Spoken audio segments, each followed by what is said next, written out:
time to finish Shadow Hearts. There was another screen before I got to the actual title screen. Why did I say that already?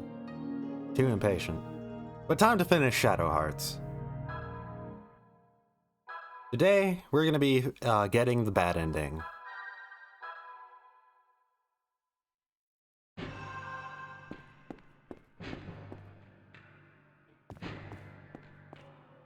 Just thinking right now.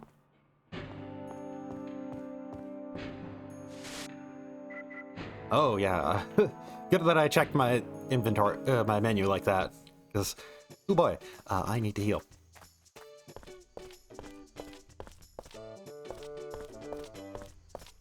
So, from last time, we finished up the sanitarium and figured out Albert Simon's identity again. Forgot to equip her new weapon, and the new gear too.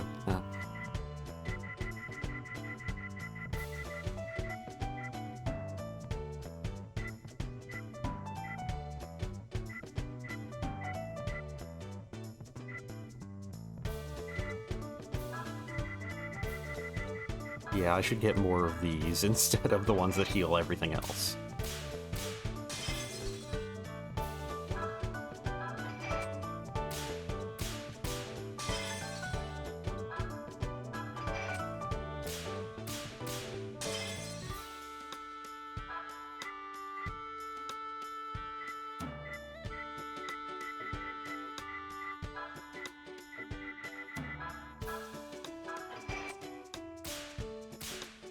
So, just gonna... Very first off-topic thing today. Because once again, this is New Game Plus. We've already beaten the story. We haven't gotten to the diverging point yet, anyways. Oh damn, that was, like... I got a penalty point for that, I think. I might have had that penalty already, but just haven't seen it for a long time, but... Huh.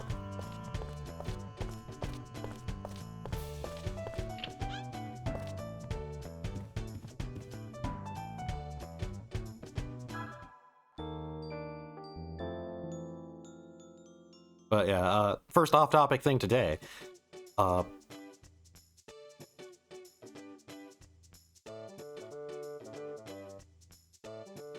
he didn't lift my wallet this time. I already solved that. What are you going on about, Innkeeper? But yeah. My earbuds seem to be getting worse and worse by the day. Like, everything now is super quiet and muffled. And it's really unfortunate.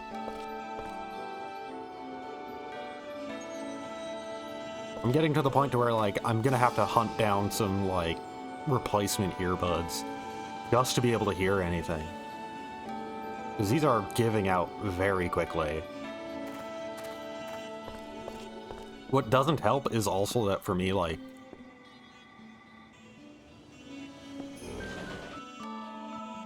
oh. I never actually went in here first last time.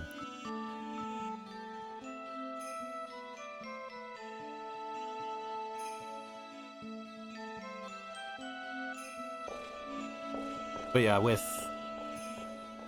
the unfortunate thing about my earbuds dying on me is the fact that, first of all, I got them this year. Second of all, like... Okay, so I can't interact with that yet. I don't need that gravestone. Second of all, though, the annoying thing is the fact that these earbuds do have, like, a little microphone on them for when I'm using it as, like, with my phone for making phone calls and whatnot. My phone is not in a good situation for, like, trying to hear through it normally and speak through it, like, when it's on speakerphone. So I kind of rely on these to be able to make phone calls that I can hear. So it's just, yeah, it's just unfortunate all around that these are already dying on me, and have zero clue how that could be the case.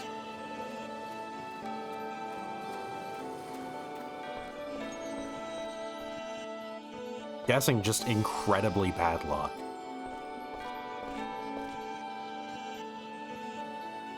Yep. Time for Roger Bacon to introduce himself.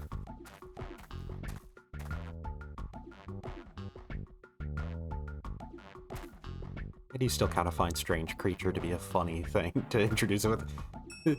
This obviously is not a person. This is some sort of goblin. I don't know what it is. I just know it's not human. The music that's playing with him is only supporting that too.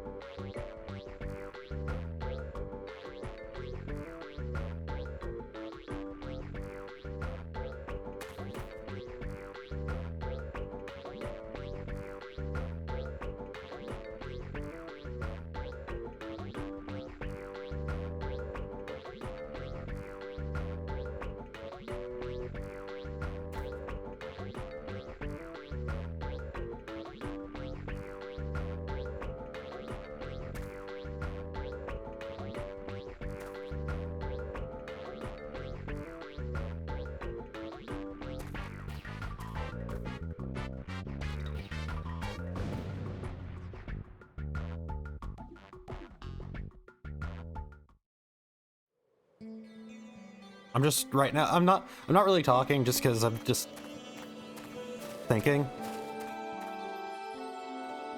My brain for some reason is just deciding to shut down.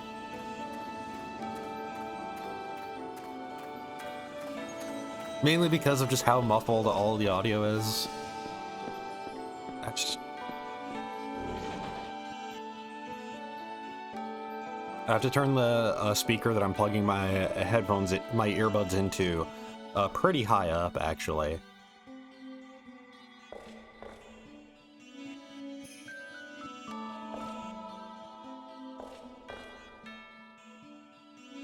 I forget, does he have a voice cutscene here? I think he does, because he talks about Albert Simon.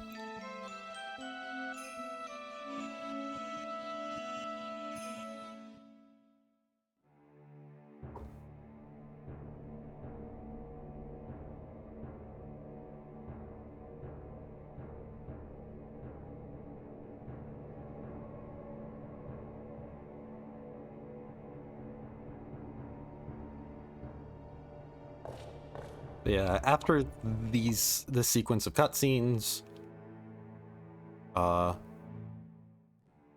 gonna be getting to the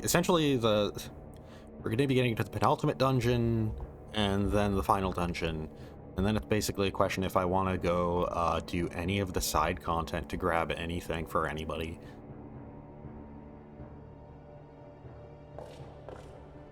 Like, I'm thinking, in terms of side content, what do I even want to do out of any of it? Probably nothing, to be honest. Just because, like, I should have an easy enough time with pretty much everything.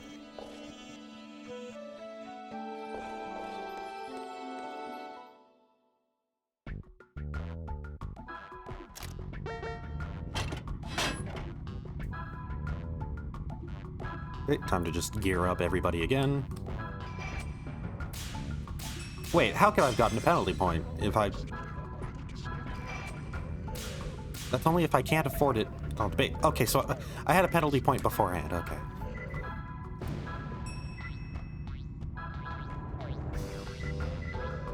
I might as well. I don't know why I'm buying things for any other characters that I'm gonna be using.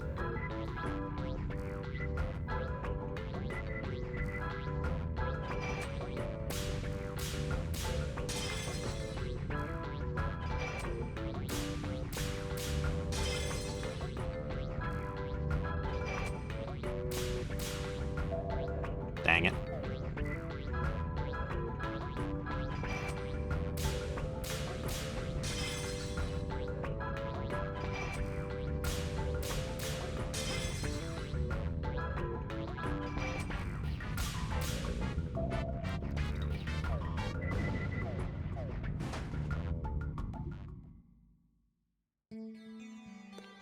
I think like maybe the only side content I'd want to do.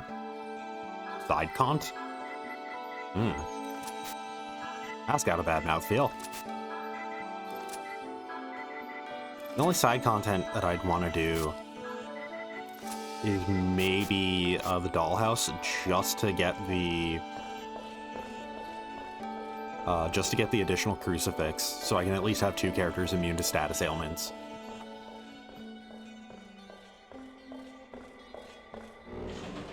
That's about the only thing I can really think of. Just make Alice immune to status ailments. Have Yuri be immune to status ailments so he doesn't ever have to stop doing anything. Make Alice immune to status ailments so she can cure Allie if he ever gets inflicted with anything.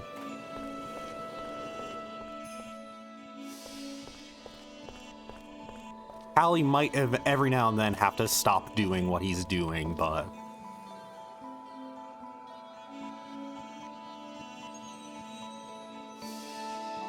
couldn't be too big of an issue.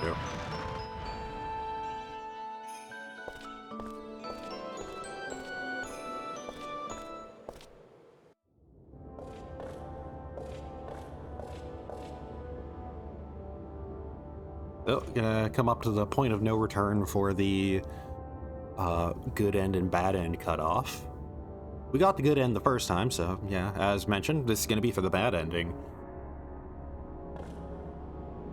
Which the bad ending outright leads into Shadow Heart's Covenant. Basic idea is just, yeah, if things went better, Shadow Heart's Covenant wouldn't really happen. It wouldn't need to happen. To my understanding, that is kind of the idea behind it. That the good ending explicitly prevents Shadow Heart's Covenant from happening. So, yeah.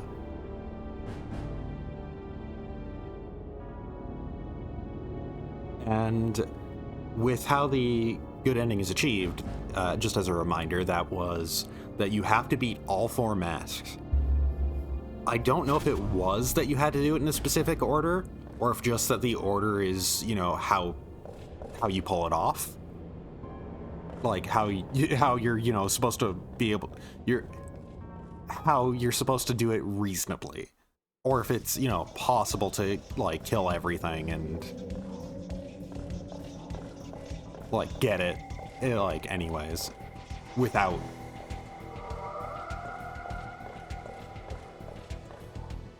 the correct order or the item needed. Right, I have to get all 3 of these open so I can activate the blue light. I don't really need to do this light puzzle at all, because the only reason to do it is just for the only reasons that you'd want to do it are... Why'd I go Foron? He doesn't have his fire spell. I need to go Berserk if I want to use that. I guess I'll go Berserk. But... basically, the reason why you do this is because it gives you a bunch of pretty good gear. And then, alongside that, you get access to... what's its name? You get access to one of the non-elemental fusions. The one that you have to fight Albert Simon in the form of.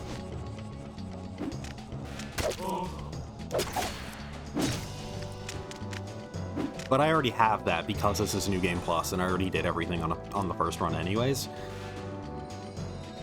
So that just carried over. One of the only things New Game Plus does carry over, thankfully. And then, yeah.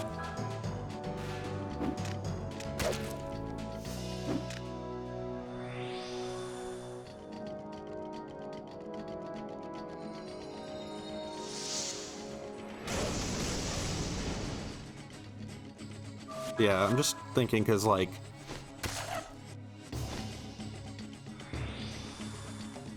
I think there's a better weapon for Yuri here. There might be there's probably a better weapon for Alice here. There's probably better, I think there's better equipped, like, better the defensive equipment for Hallie.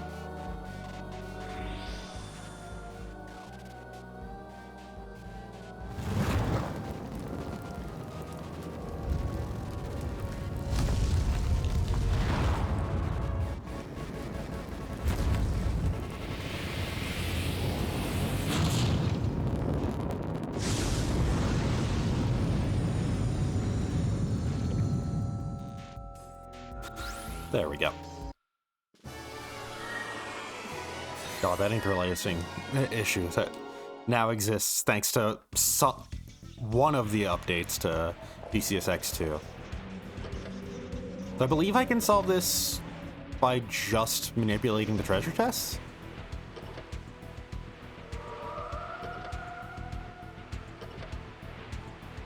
Like these two specifically. I don't think I need to interact with the third one.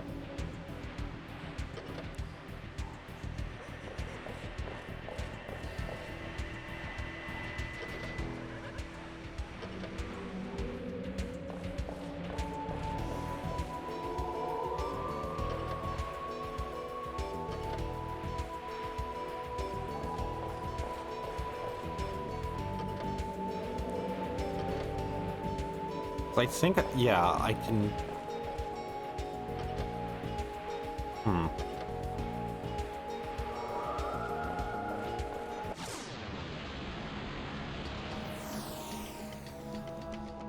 probably just doing the same step over and over again and just not even paying attention.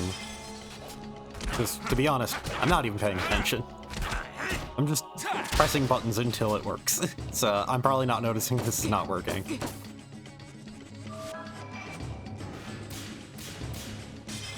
Also, man, when you're really low level, compared to what the game's expecting, these do a lot of damage to you.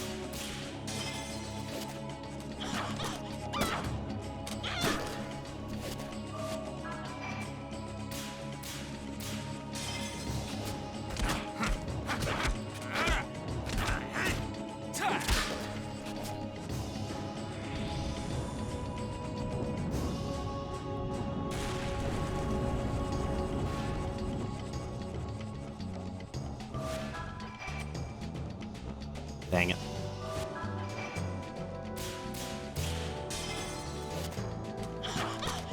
There we go.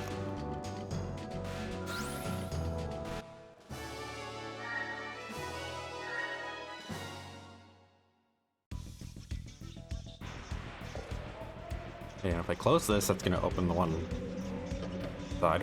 Close that. If I open that, that's going to close the bottom one.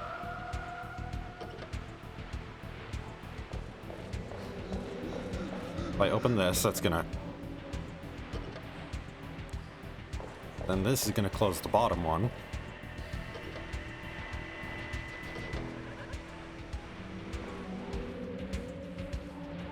Yeah, I'm just going in circles.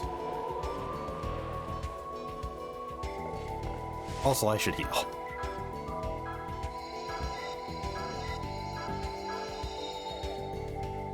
Did I even upgrade their gear after I bought the new stuff? I did. Okay, good.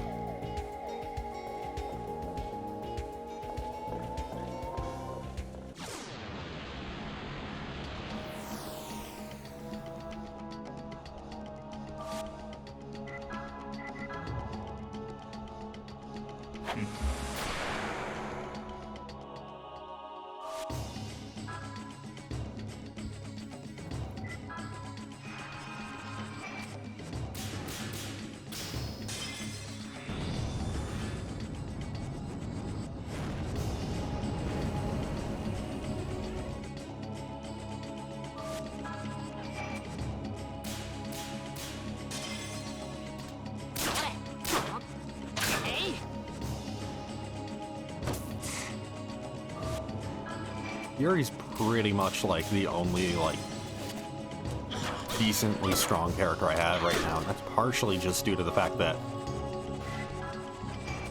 I have him like this current point in time. Now I'm you know, more expected to have access to the buffs that I got, like to the scale of them. So it's no longer like, oh hey, I shouldn't have a 36% buff to attack on, like, Act 1. It's no longer something like that in terms of, like, the scale of damage that I'm doing.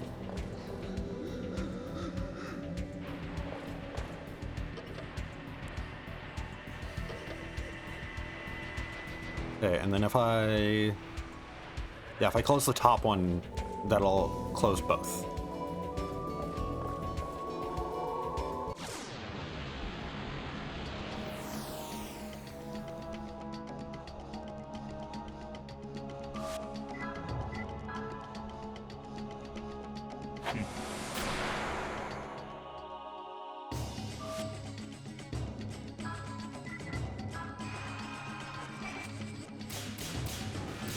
Yeah, like the level of buffs that I have no longer outstrips the place in the game that I'm at. And combine that, like, at the very least, the Mind's Eye equipment for inflicting blind on myself, well, blind ring on myself, and then giving Yuri, like, double attack for that. That's still wild. But it's not... Once again, it's not as wild for what, like, the point in the game that we're at.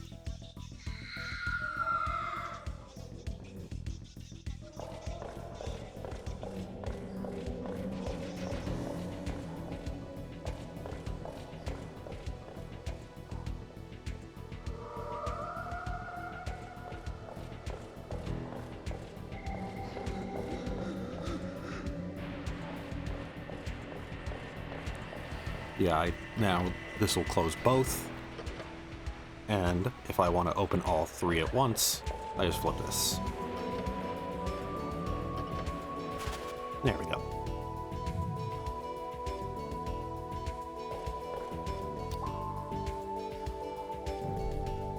Now I want to turn that white. I think by turning that white, I get a weapon for Yuri.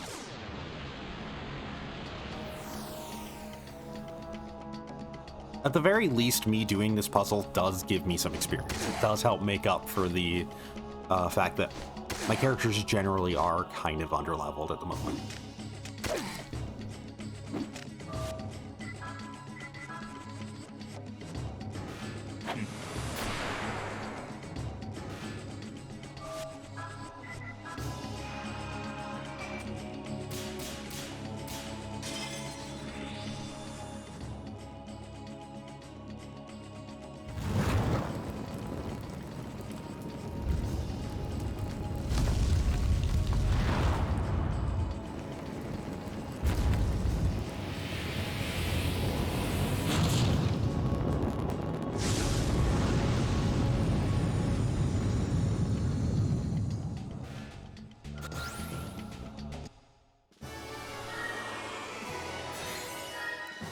There's a part of me that kind of wants to see if I can fix that interlacing thing right now.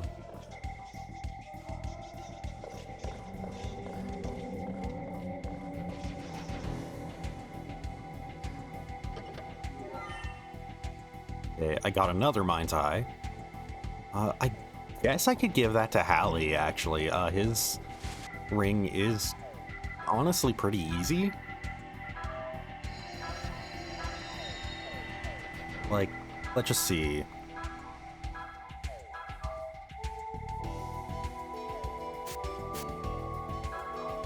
Yeah, honestly, it's just a very slight variation on Yuri's, so... You know what? Yeah, Hallie, you're getting the second Mind's Eye.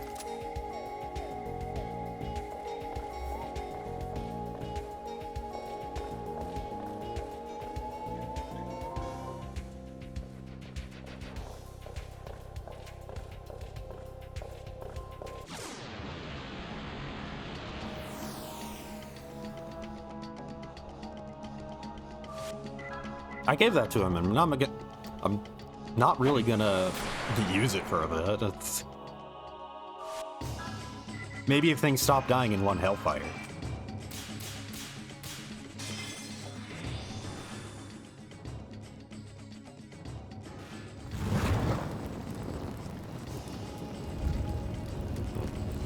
So with how that interlacing thing pops up specifically on, like, victory screens, I wonder if I could...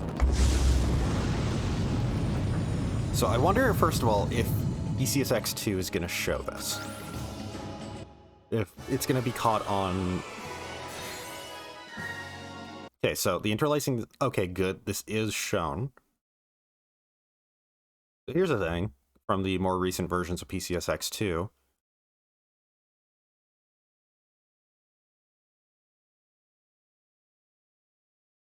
I think that was turned off.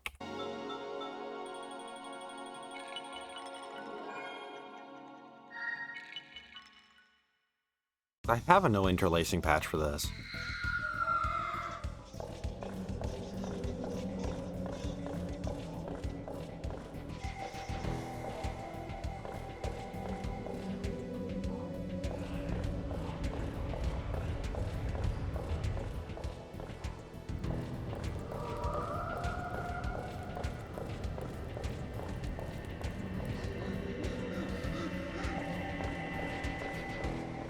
See if it changes anything, specifically for... This is gonna make it go cyan.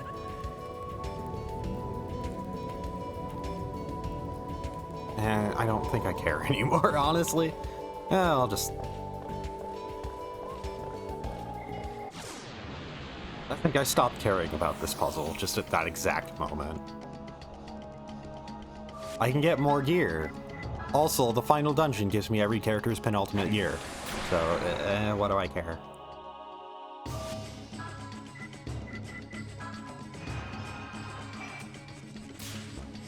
Well.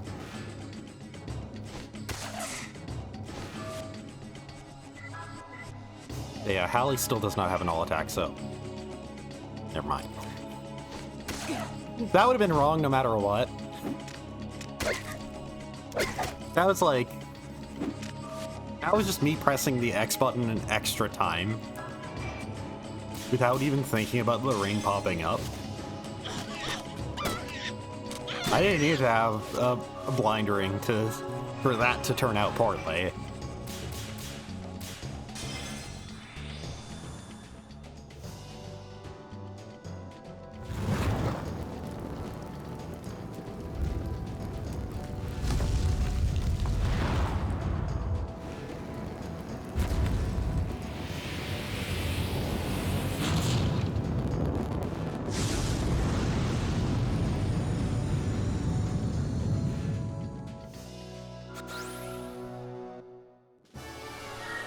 Nope, that did not do anything. That might be a thing that I need to... Okay, wait, actually... You know what I'm gonna do right now? Save state. Because there is that feature. Okay. This is annoying enough to me. I already made the save state. That... I think it might have changed some of my settings, I think. Yeah, I have disable interlace offset. Most stuff is set to... Huh.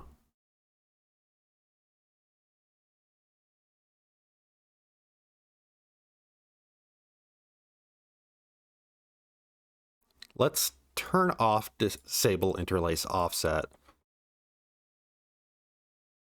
And load state. Whoop.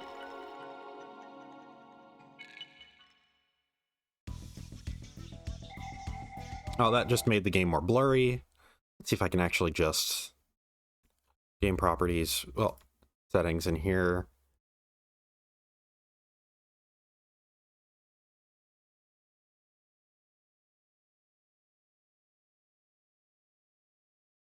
So it's given a different name here, but...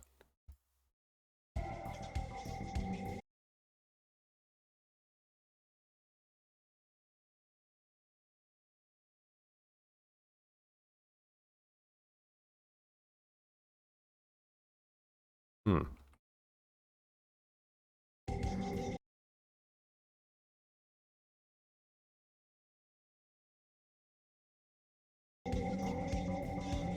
Ah. Okay. So I do want disabled interlace offset back on.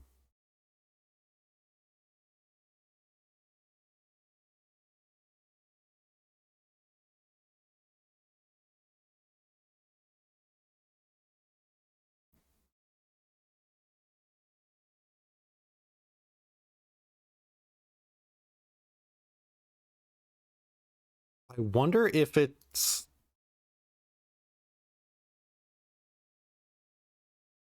I'm just thinking, I wonder if it is actually...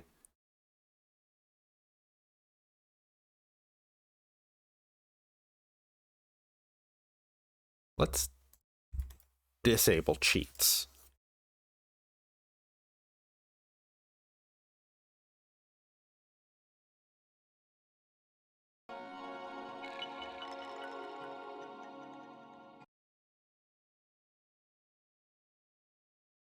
So this is kind of, by the way, a little light view of how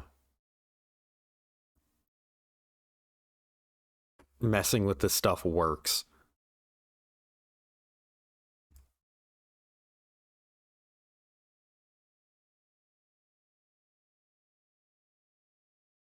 Okay, let's go with Bob TFF. Oh, definitely no. It's weird that game properties and settings, graphic settings and graphic settings for under game properties are different.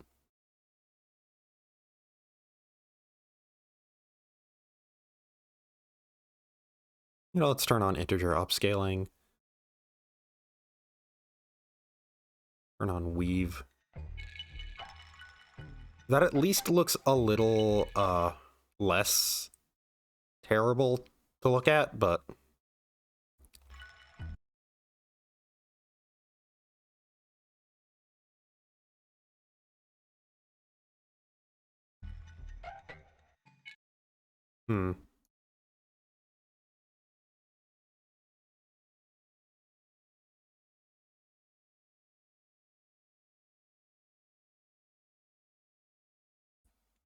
Oh wait, I was going into wait. Set that to wait, I'm confused. Where even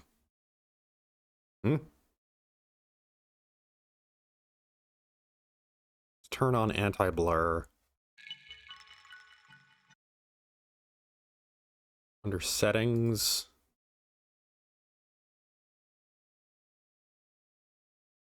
Blend TFF.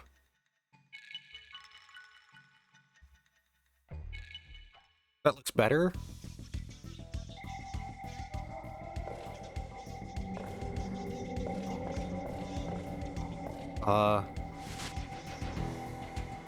It looks better. It's got a slight blur to everything though.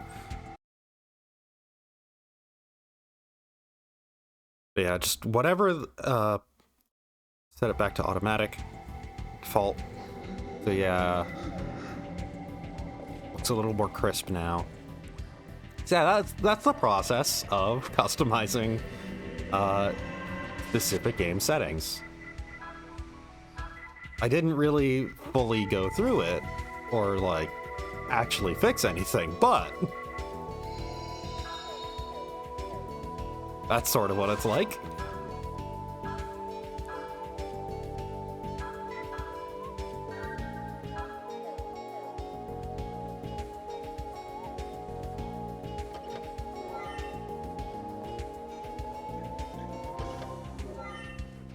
Okay, the punk jacket is for Hallie specifically. It is his second best defensive gear.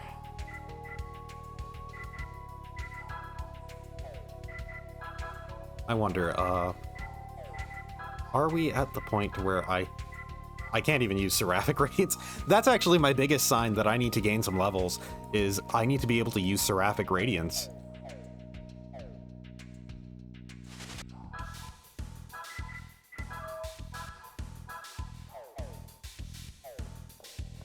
I'm gonna go dispel the thing in the graveyard. My mind isn't working too well today. I'm just gonna, like, it normally isn't working too well most of the time, but it's especially just not doing great today, huh?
Really, the biggest thing going on, like, that's breaking my brain right now, I feel, is the fact that, like, something about the recent updates did mess with this game specifically without them realizing it.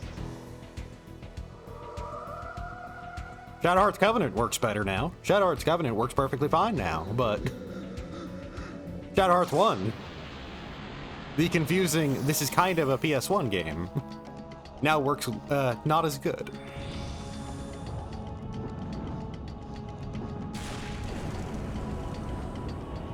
This is the dangers of nightly builds.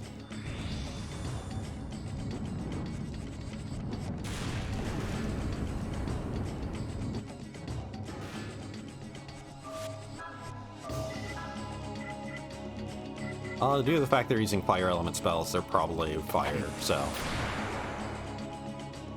Even if Hellfire is stronger, this will get the element boost, so. This outright might be more damage anyways.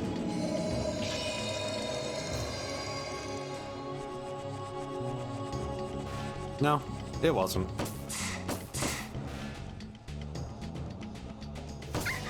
Ah!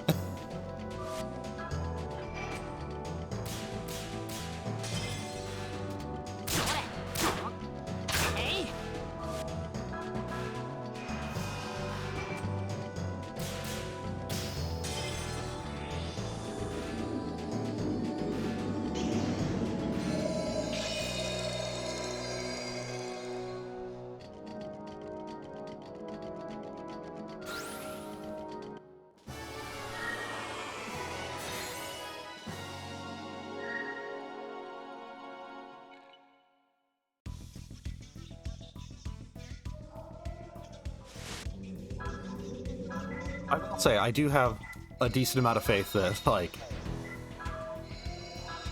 every other game that I'm planning on using, like, that I'm gonna have to emulate using PCSX2, I'm fairly certain that those shouldn't be running into issues. And the only reason why this is running into issues is because Shadow Hearts 1 is a weird game in the first place in terms of how it uses the PS2 hardware. I've mentioned it before, but this game really was originally a PS1 game that they ported late in its development.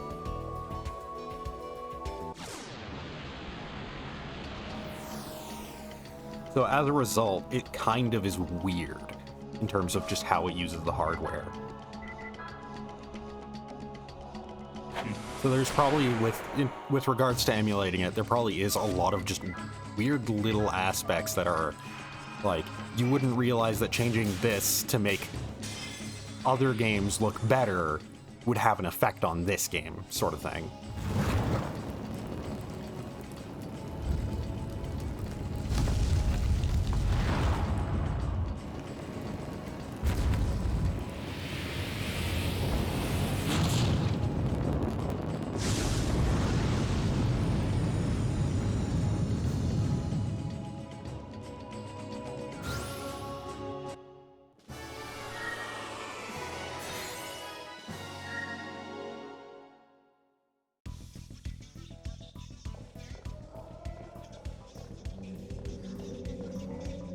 Wait a second, I had the dumbest thought just now. Wait.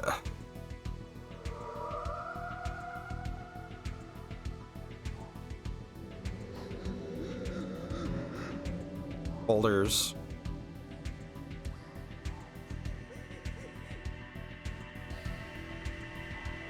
Yeah, it shouldn't have changed my folders around. Just because, like... Yeah, the game list is still there. It still knows where my BIOSes are. It still knows where the memory cards are. But I'm just wondering if it changed where... Okay, no, the cheats are still in there, so...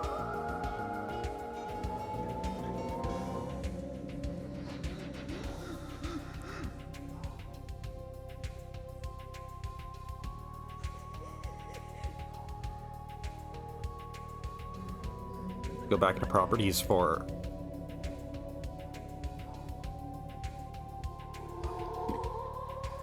Properties for Shadow Hearts.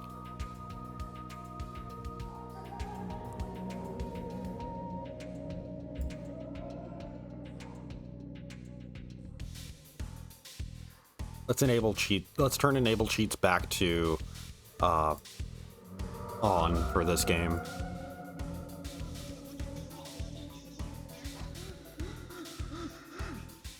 God, I hate the fact that there's the panicked breathing over the course of this specific track. Enable no interlacing patches is set to a yes.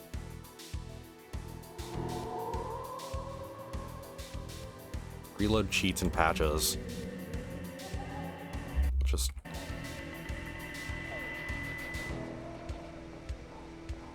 I doubt that'll do anything.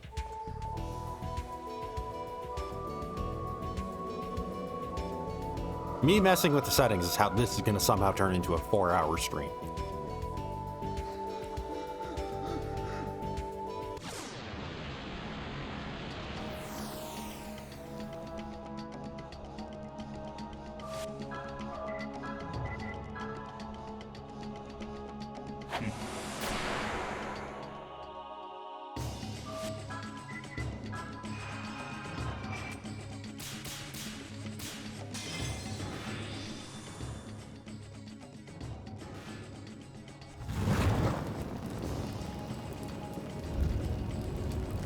It's a shame that this animation takes so long.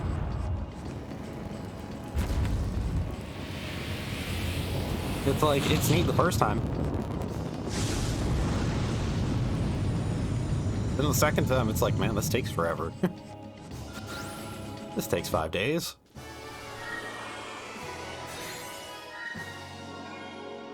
Yeah, that definitely didn't help anything. I'd probably have to restart the entire emulator anyways, but still.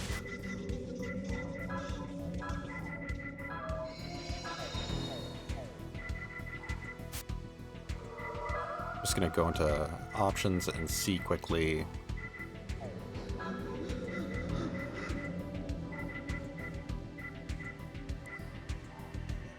Yeah, nothing for making battle animations shorter. Yeah, I'm gonna go back into the graveyard and see if I can get Zwei.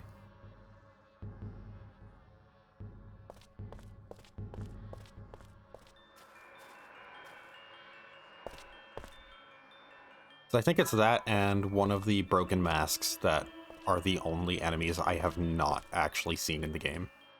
That I have not encountered.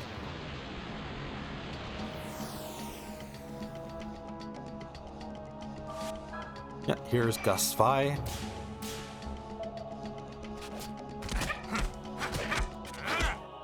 So I'm gonna actually make 2 saves. I'm gonna keep a save here just so I can get... just so I can beat up the masks. And get the one bestiary entry that I'm missing.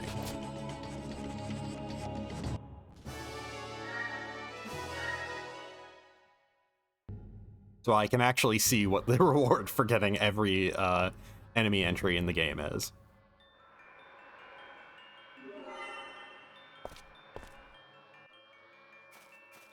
Okay. First of all, I did get a Thera Leap for that, which is usually a sign that I haven't done that before, but... yeah. Just ein, zwei, and drei, and vier.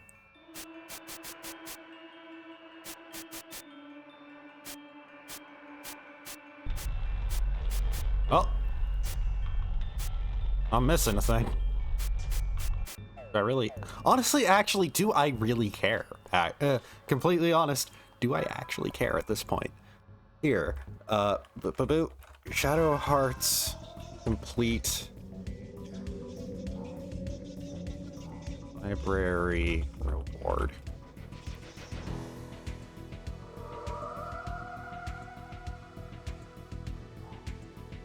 Knowledgeable Carl, completing the bestiary. Oh.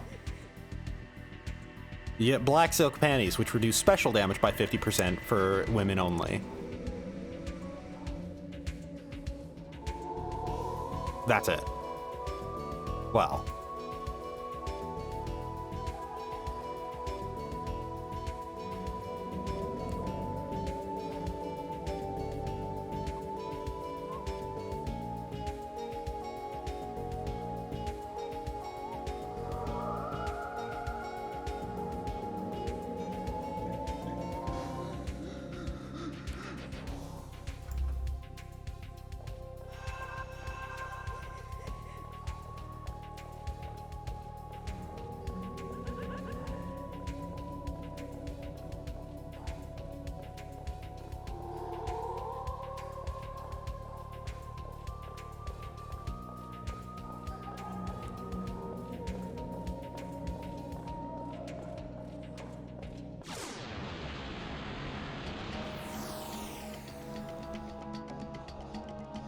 It's weird where I'm like grinding even though I'm fairly confident I don't need to for the upcoming boss fight, but I'm doing so just because this is probably one of the better spots to grind in the game, and it's like I can wipe everything with just one cast of a spell. I get good experience for it. This is probably one of the better spots to grind in the game, and I do really want to be able to access Seraphic Radiance for the final boss specifically. And I need a lot more SP if I want to do that.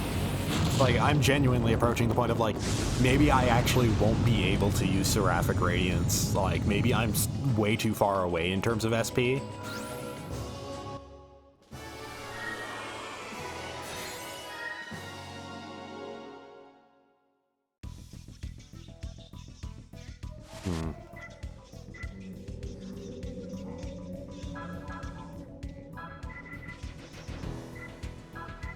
Why am I wearing the pedometer? I should be wearing the,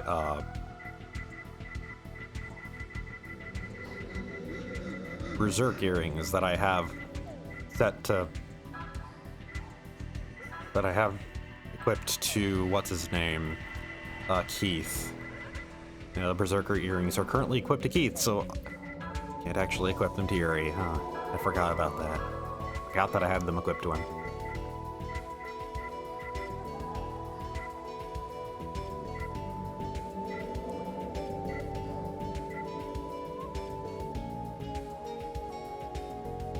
I might as well go for the additional boost to damage. I may be taking more, but whatever.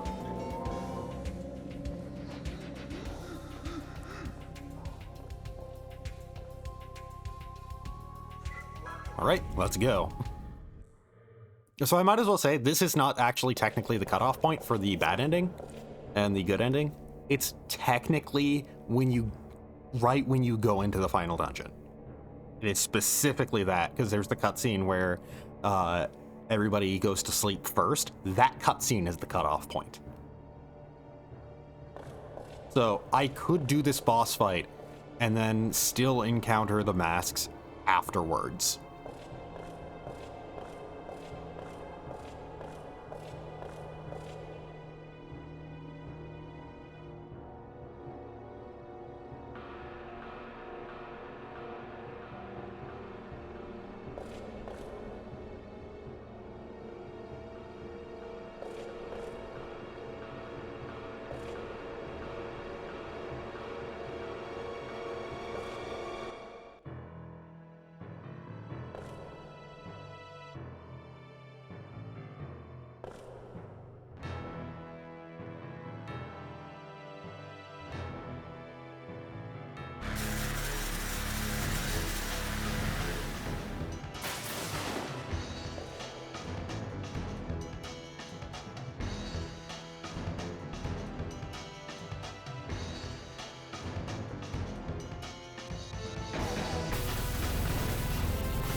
So, might as well talk about other stuff while this cutscene's going on. Been playing more Soul Hackers 2 on the side, of course. I have to say, it's pretty fun to see that game give a recommended level for a fight. And to clear that fight, like, 10 levels early on hard. Makes me feel like, yeah, I know my SMT, hell yeah.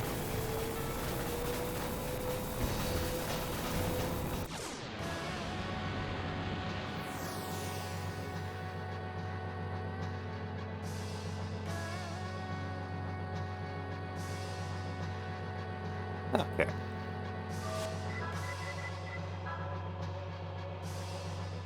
Well, time for the usual.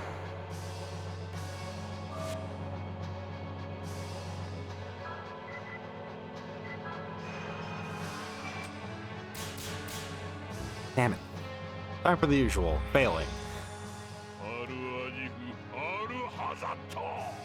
So this is sanity damage, I think?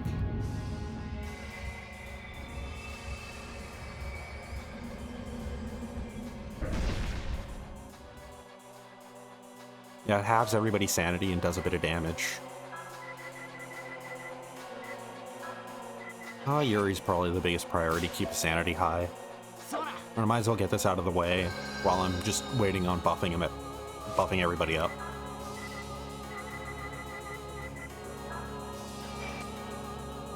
Also, with Alice, I definitely do want to level a bunch more just to make sure she has arc.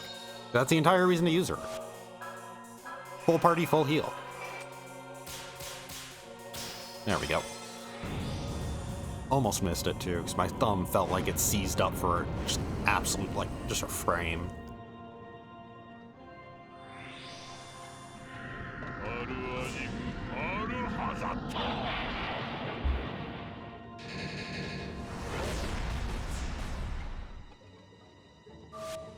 Amon, that's the name of the summon that, well, the fusion that this guy turns into.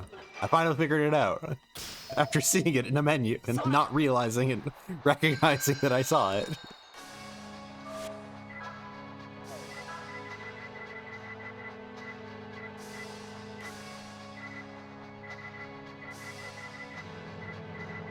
I don't have any keys.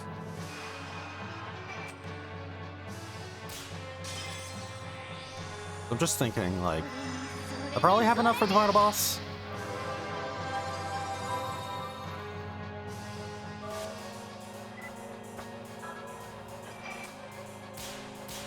But I'd like more.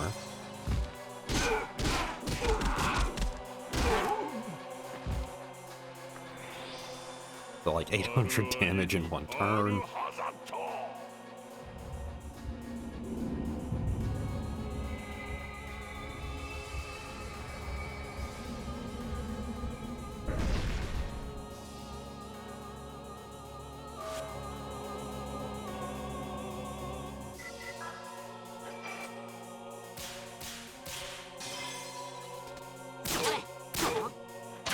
Yeah, Hallie fully buffed up as well with both Mind's Eye and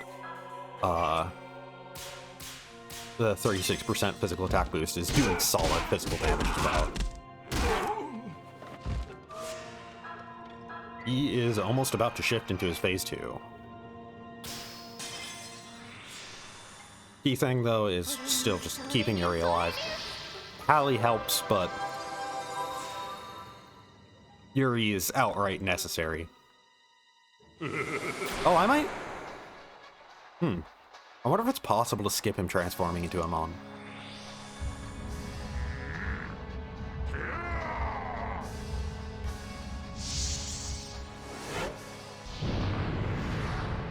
Well, there goes Hallie.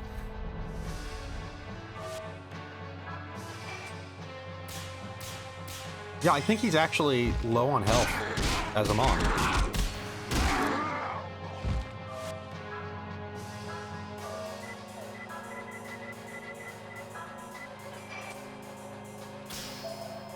I need to recover Yuri's sanity.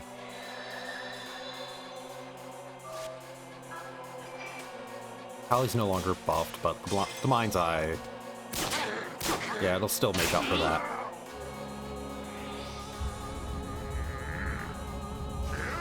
You just kill Hallie again? Oh no.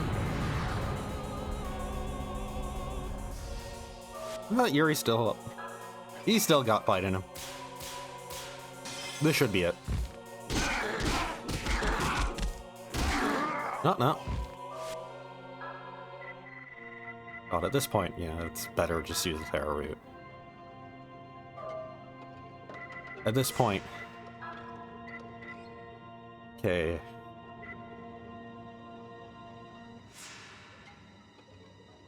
I need to use a Pure Seed on Yuri, because...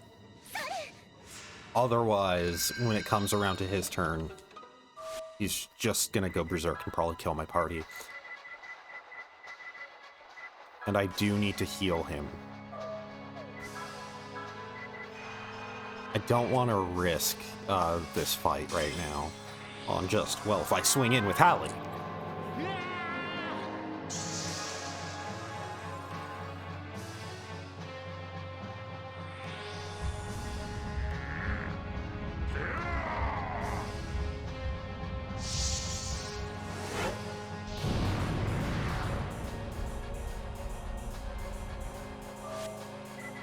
I might as well Pure Seed on Alice. Prevent her from going Berserk. That's not really a threat, it's just more so that I want her to get experience from the end of this fight. And let's use a Talisman of Purity. Do two things at once with reviving Hallie.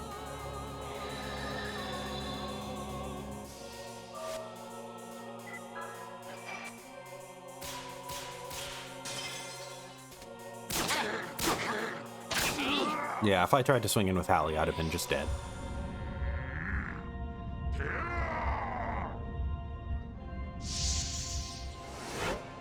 Man, he really wants Hallie dead. That battle cry may have worn off, but probably close enough anyways.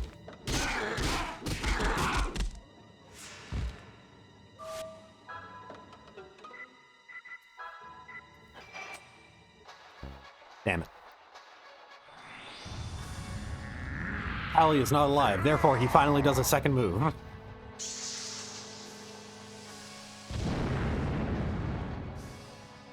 Man, I should have actually gone into this fight as Amon. I wouldn't have had the SP to do it, but I should have. There we go. I guess Hallie doesn't get experience.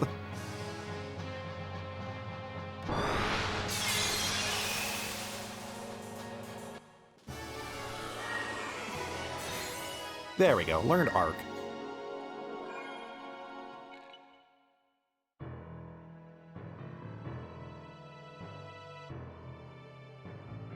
So yeah, I think I'm gonna do the Dollhouse, partially to actually get more experience for the party.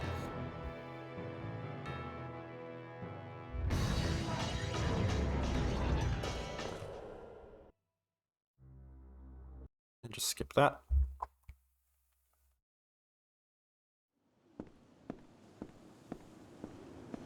Yeah, the point at which I have to stop skipping all dialogue and cutscenes is after I head to the final dungeon. Like, well, the cutscene that pops up when, you know, we're preparing to head to the final dungeon. When I request to go there, basically.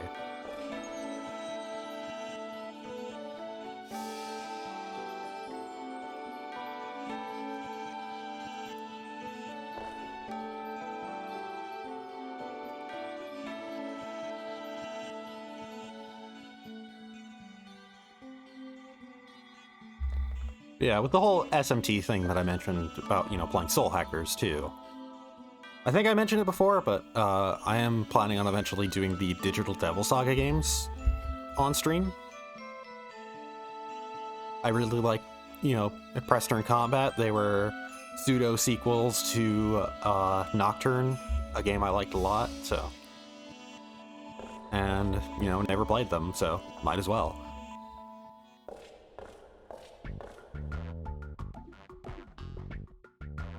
God, I have to succeed at this right now, don't I? Even if I'm not going there right now.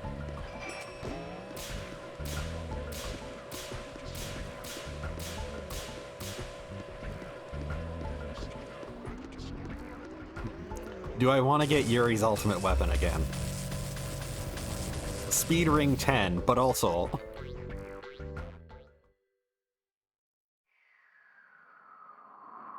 But also, it is the freest thing to do. I do just have to go to the final dungeon and then come back.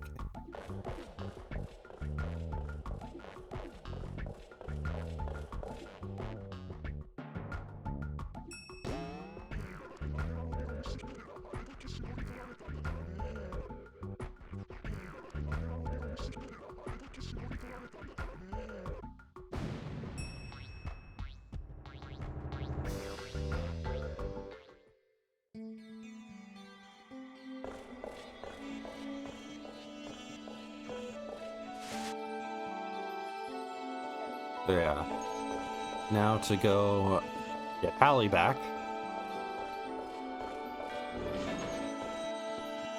Yeah, like I said, I'm gonna do the dollhouse to get the crucifix and also to try and get, you know, some additional experience before going to the final dungeon.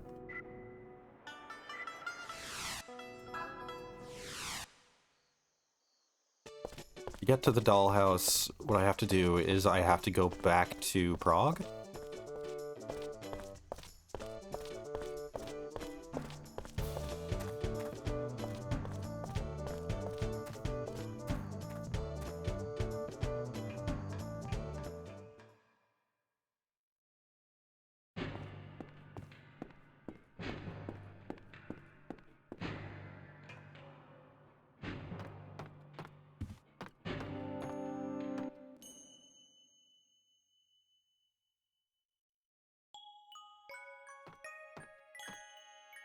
You know, I wonder if I wasn't using Hallie, if I could just skip this cutscene entirely and just go straight to the final dungeon. Like, I need to come here just to get Hallie back into my party, but like, if I wanted to, could I just skip this, talk to Roger Bacon, and just request to go to the final dungeon already? Or would he say like, "Hey, gotta give me a bit more time to fine-tune this," or something like that?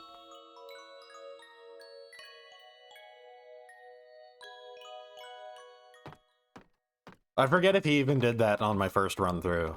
If he, or like in the dialogue, if he actually did ever say like he needs more time to fine-tune things.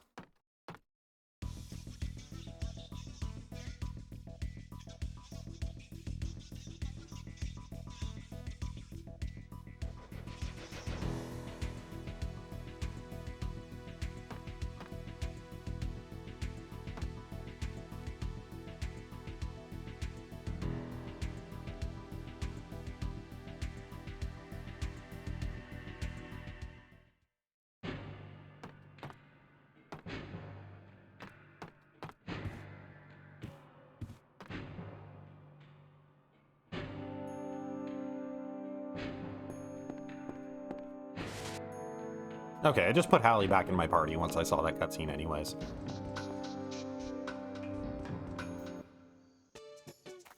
You know what's the thing that we didn't do the first time? Listen to our dad on the phone. At this point in the game, he would... Like, I finally checked this, like, during the last playthrough after I'd gotten every gravestone, so... It is just outright dad. That's it.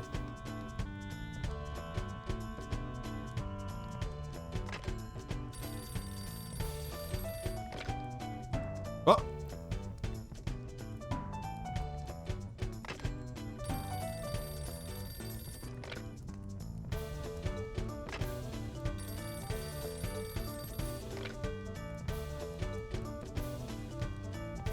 Yeah, it's supposed to be your different hints as to, like, where you're supposed to go to find all these.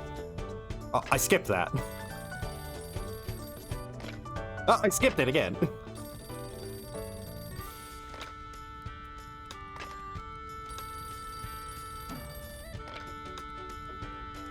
That's the water stone, earth stone. Windstone is tissues. Package of tissues for the wind. Darkness is at the top of a tower. I think fire might be fully inaccessible now, actually. And I know I got light. I think fire might be full on missable.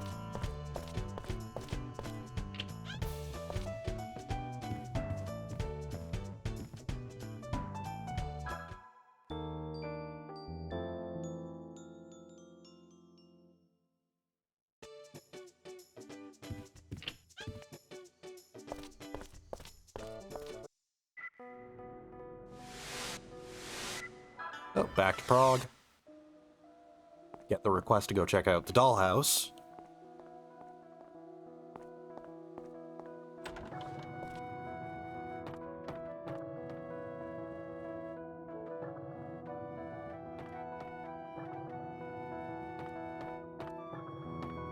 Wait, do I need to do something to get the request to go check out the dollhouse?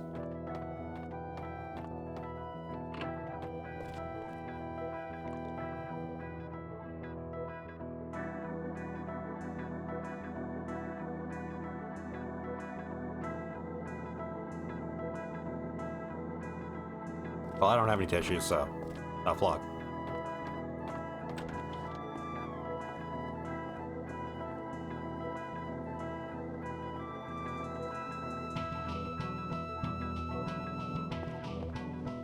I might as well check to see how much I would need to do.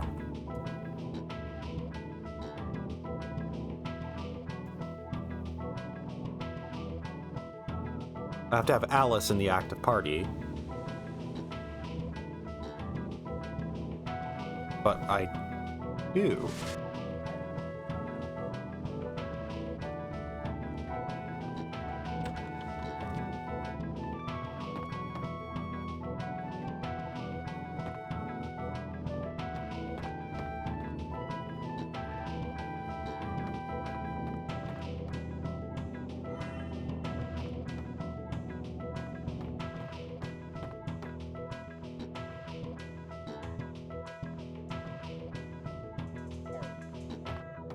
Do I actually need a package of tissues?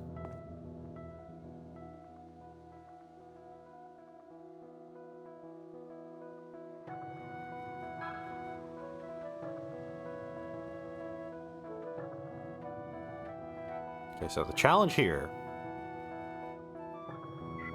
is going to be failing. No, never mind. That's not a challenge.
Oh.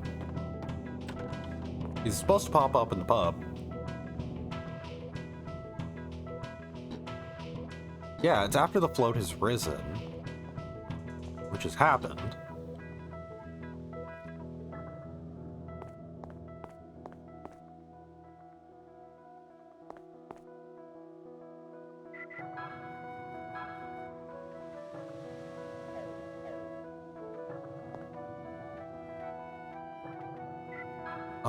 The only guess I have is maybe Zhuzhen has to be in the party.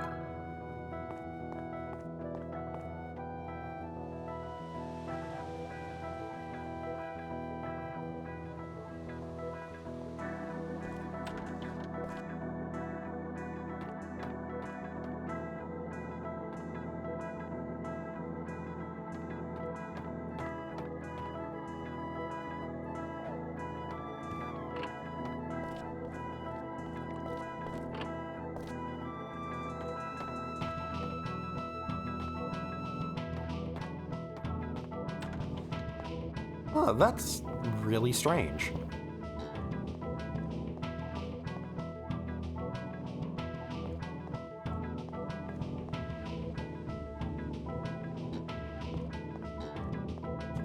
Checking some things just in case they're what needs to happen.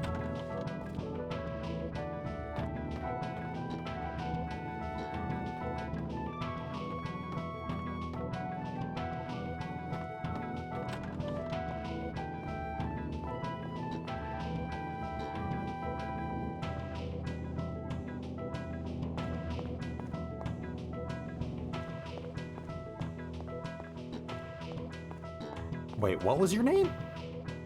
Oh, regular Ben.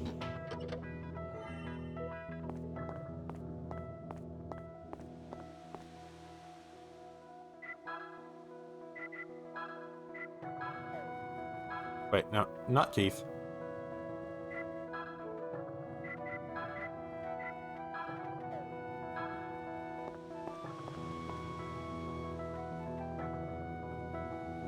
Ah, that's just strange.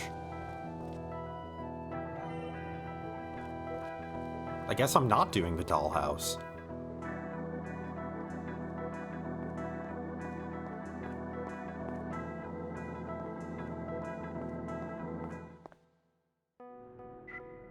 Wait, it was Prague, right?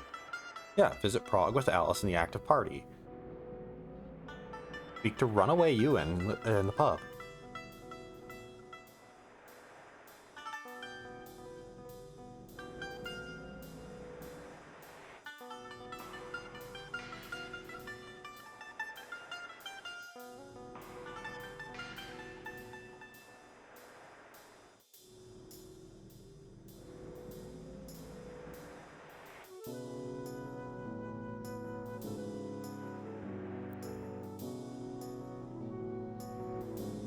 Okay, Shadow Hearts. Dollhouse.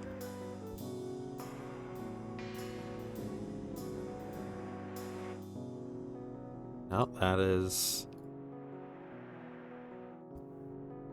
No, that is not Shadow Hearts.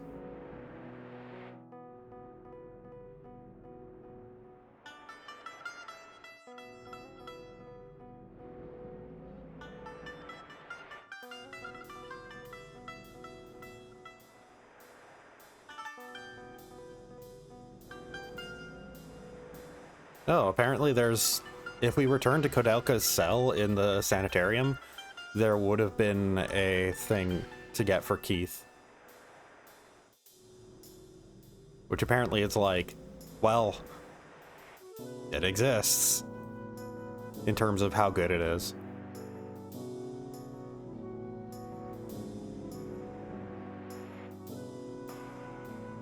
Just trying to see if...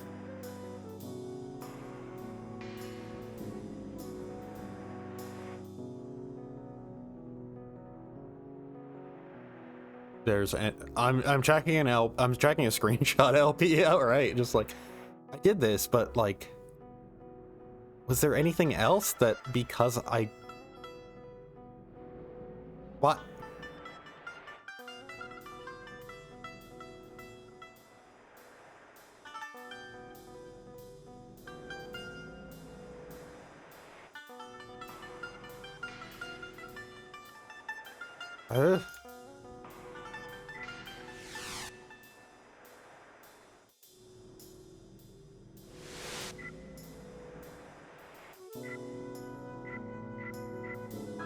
Uh, I'll go back. I'll go out and go back in.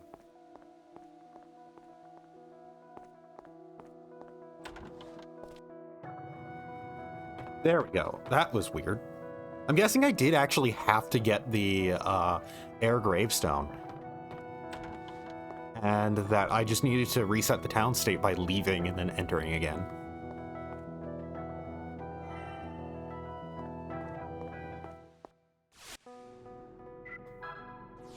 There we go.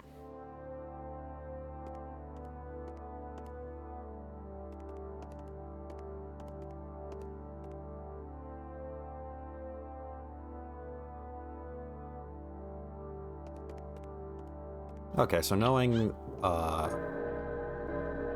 what I had to do last time. This shouldn't be too... This shouldn't be too long.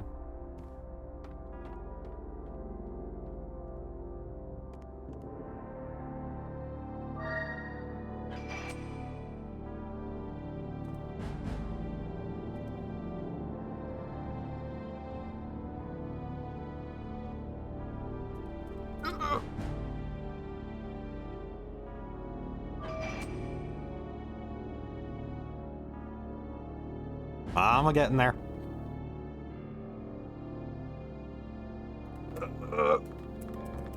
Okay, too slow.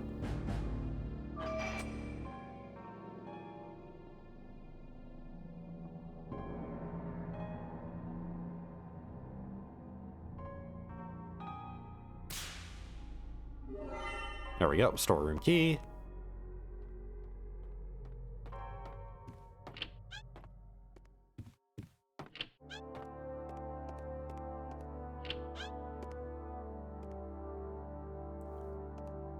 Oh, no, I don't wanna...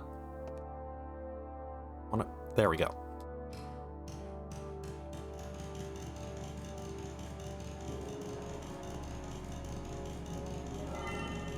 Hey, a silver hand. One of the things that I needed to ruin the final boss with.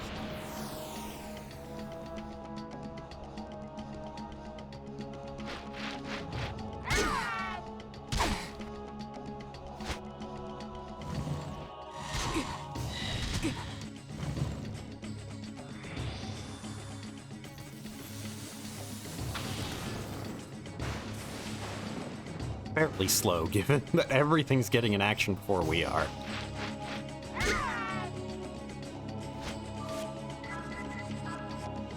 But this should wipe them.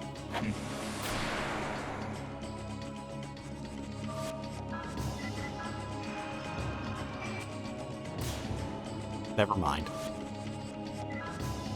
This should wipe them, though I am bad at games. Therefore...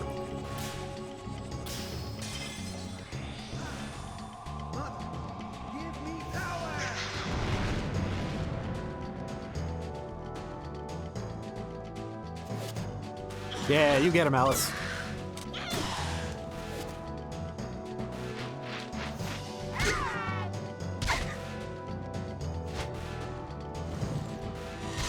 So, with other off-topic stuff to think about, I recently watched through a bunch of videos surmising the story of the Marathon games by Bungie.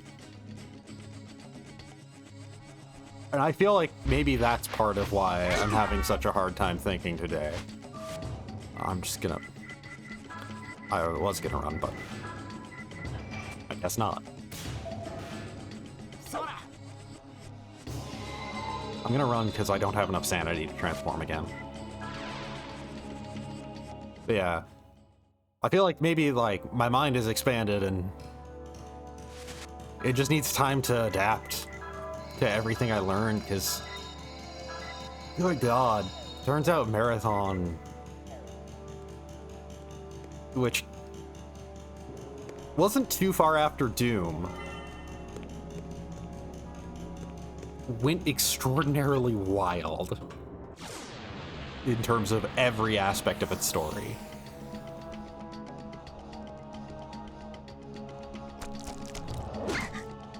And then there's just like, not only is that, like, extremely wild to go through, that's the best way I can put it, but not only is it extremely wild to go through and, like, see all of that and get a proper interpretation of what everything is going on, because it's weird and confusing and sort of non-linear and dreamlike. Damn it. But, alongside all of that, like, then you get to the fact that, like, how it paints a picture about all of Halo and all of Destiny. And it starts to make you notice little things that aren't even, like, really called attention to in Halo. Like, just little moments, little lines of dialogue that, like, wait, that is a thing. That's a reference. That's like, it's a nothing important thing in terms of Halo, but it's a distinct reference. That actually could mean that it is secretly important. It's stuff like that.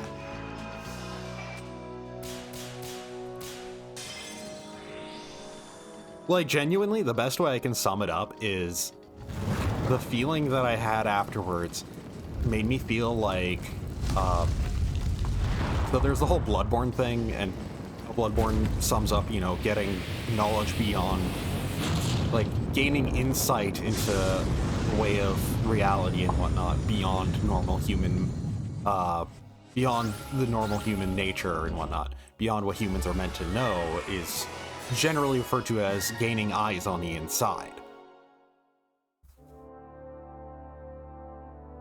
And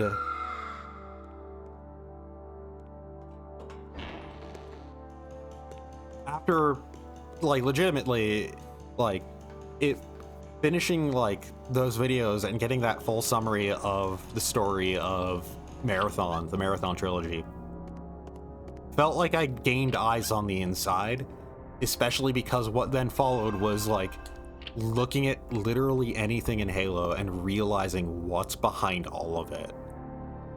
Alright, this is a passcode that I need to go get from the reels.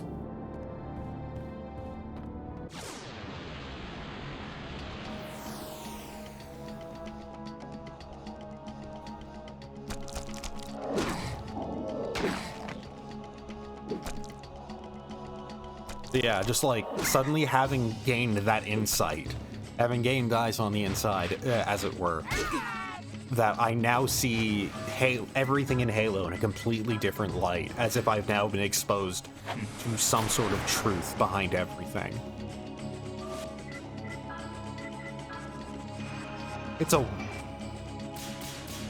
It's crazy, to say the least. And I absolutely love that Bungie was doing stuff like that. Like, even as early as they were. The FPS genre was starting, and Bungie was already exploring how to... it was already exploring the limits of how you can tell a story in a video game with it.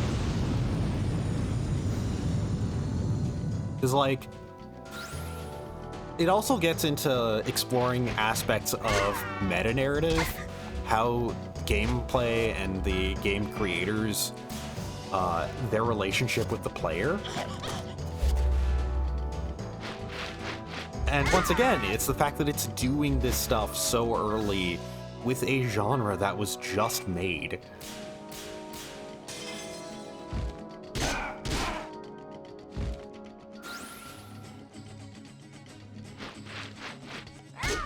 It just made me love Bungie and their writing style all the more, basically. Legitimately, it caused me to reinstall Destiny 2 and go, I should get back to playing that sometime.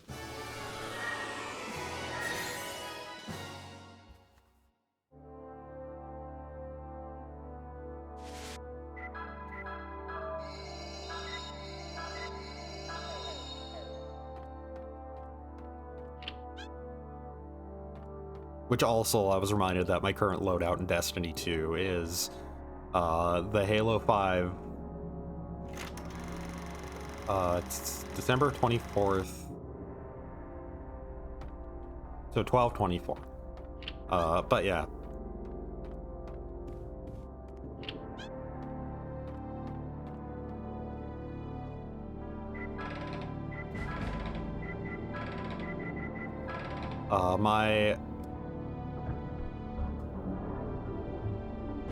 My current loadout in Destiny 2 is the Marathon shotgun, the Halo battle rifle, and the Halo energy sword.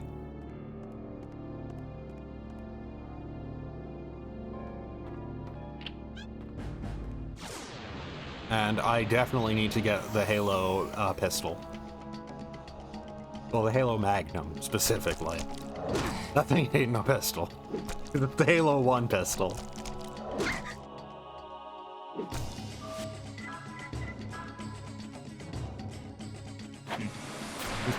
Fang Pistol makes it sound like, oh, this is, you know, just a sidearm. This is just a thing used on the side, not this is the Ender of Worlds.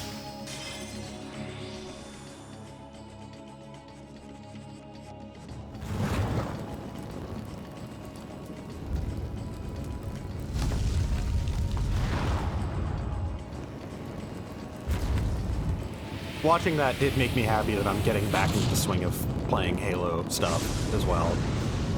Even if it's not Bungie Halo, still.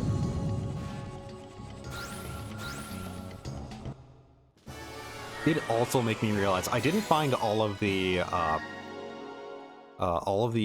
different data logs or whatever they are in Halo Reach, and I actually probably should do that. I should save. I should tent and then save.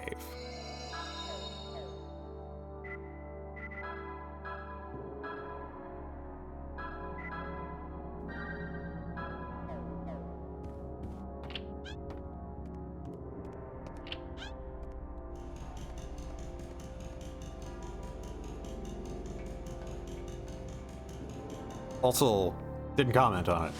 Ali got a new special skill, Black Hole. Darkness damage on enemies plus instant death. Enemies, so it targets everything. Finally, Hallie has a multi-target skill.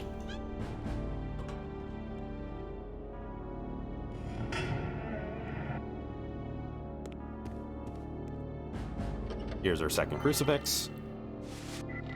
Putting that on Alice.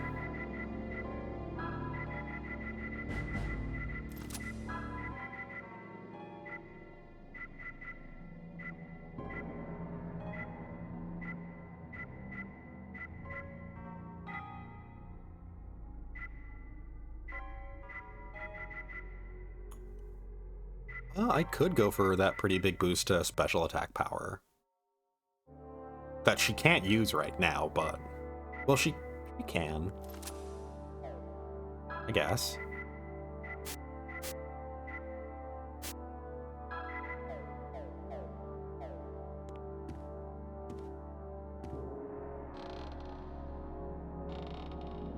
I'm trying to leave.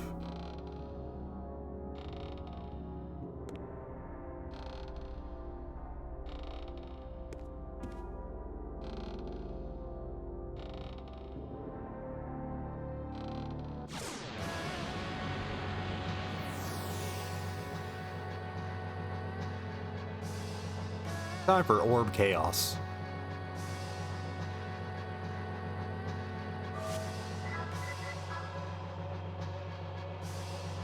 Same strategy as always. Punch it extremely hard.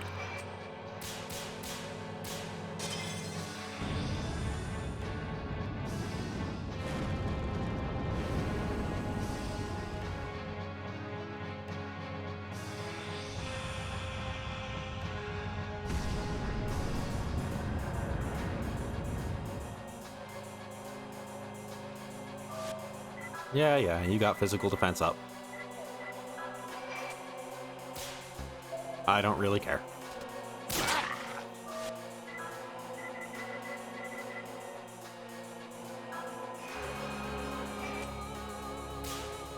Let's see how good this is with that 20% boost from the earrings. Or ring, I forget which one it was. Nah, that's nothing.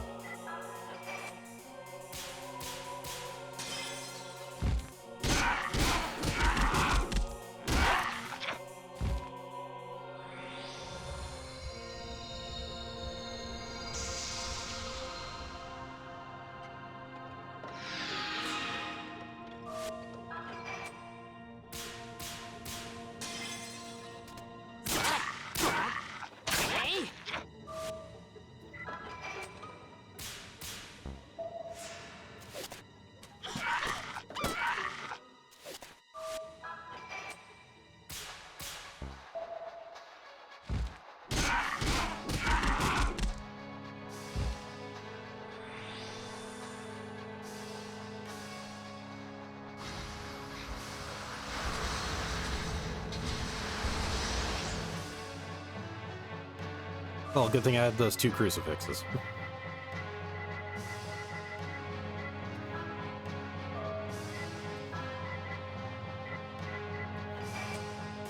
Why am I doing this? I can just use Arc. Alice has all that MP and nothing to use it on, so... There's nothing else to do, really.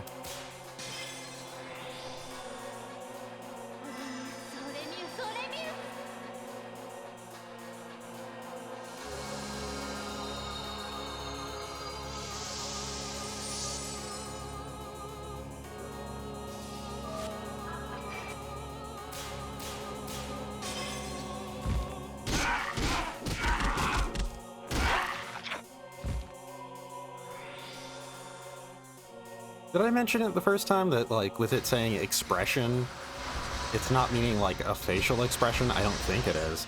I think what it means is, like, expression as in, like, expressing air. As in breathing out. Which makes more sense with the animation.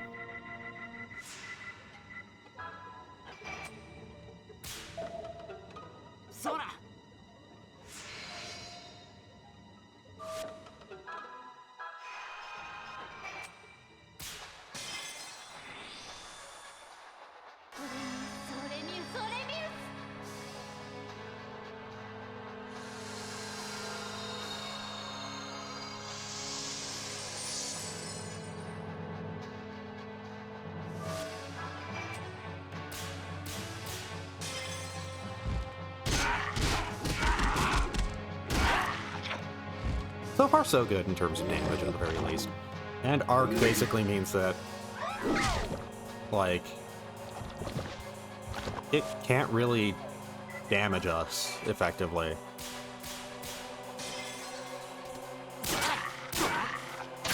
As long as it leaves something alive, Arc prevents that completely from happening. Like, Arc prevents death in more than a single action. And it's not like Alice can have anything prevent her from taking action with the crucifix on.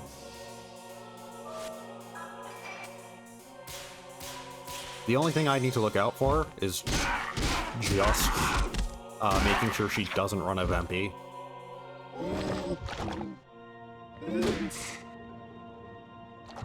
Yeah, I don't think I'm gonna heal this turn.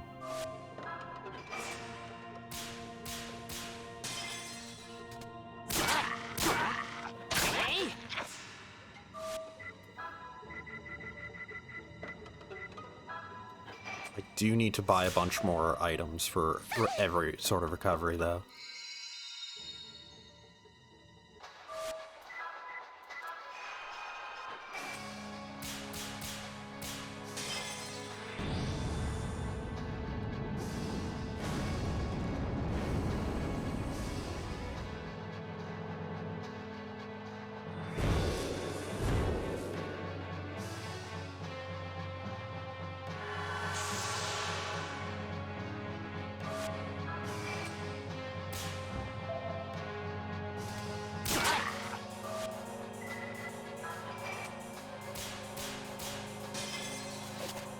Just keep smacking it.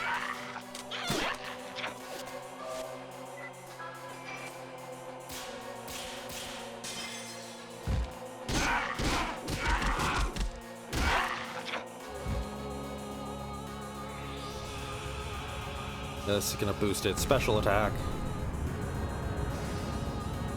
Oh wait, no, right. Charge is the defense. It sounds like it would boost special attack. There we go. It also sounds like it would like over double your next turn's damage. Holy book flesh.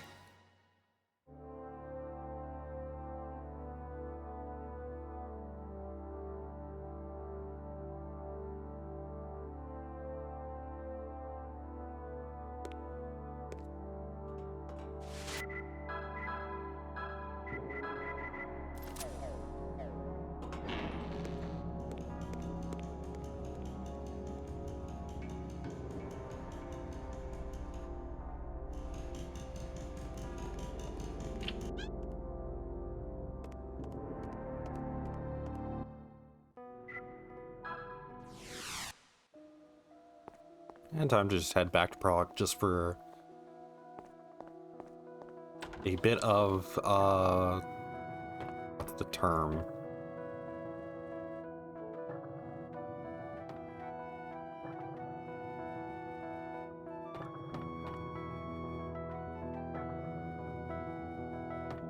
A bit of the thing that, you know, makes you feel like it wrapped up. It's words.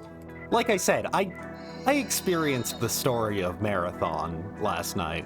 I'm still kind of dealing with that.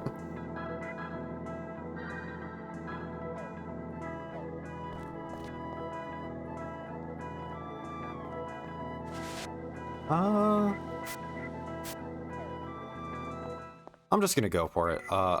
If I need to grind for levels, I can do it in the float.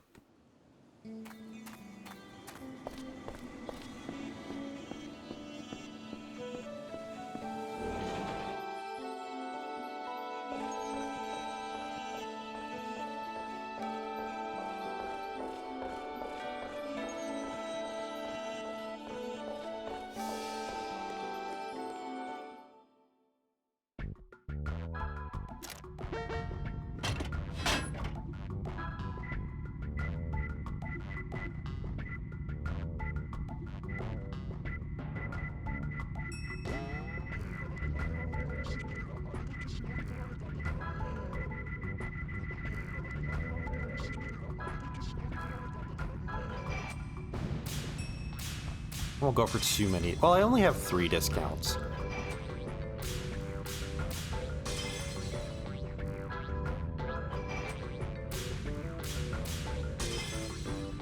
But I guess, like, inherently, if I'm going for all of them, I'm still not going for too many.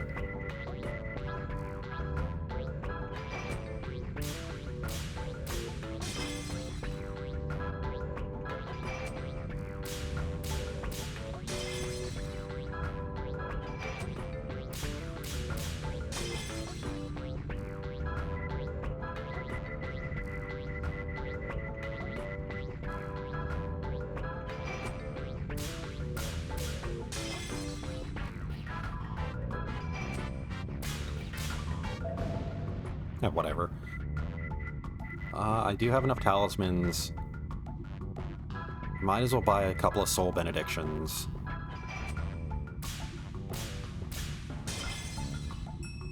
I'm just gonna cut it there.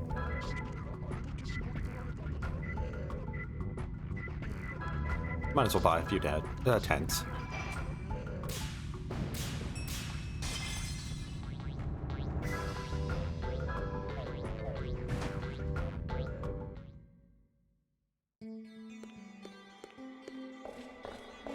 Oh.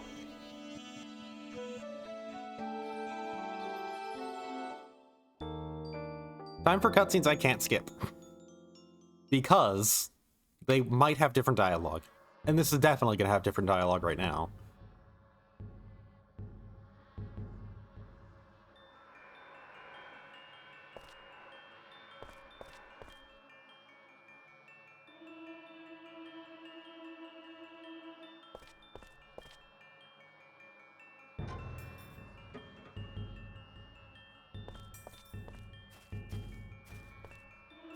Oh, all the masks are doing good, unfortunately.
So, yeah. Yuri ain't coming to help us.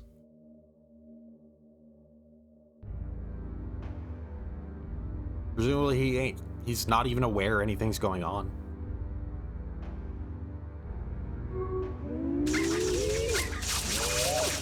I'm surprised it didn't just start off with the instant kill you attack.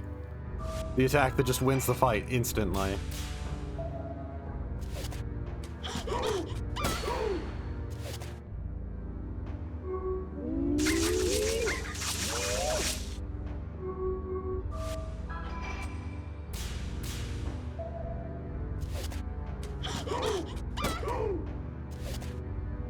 There. There we go. Yeah, it's an unwinnable fight.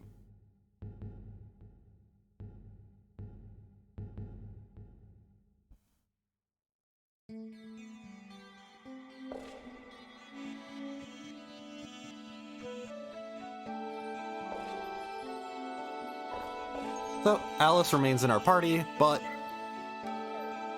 she has now officially started the process of dying, basically.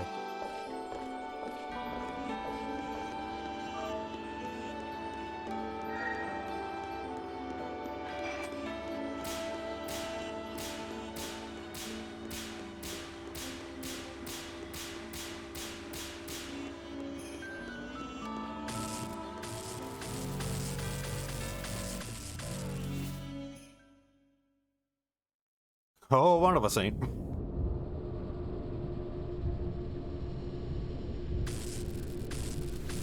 Yep. We are officially locked into the bad ending now.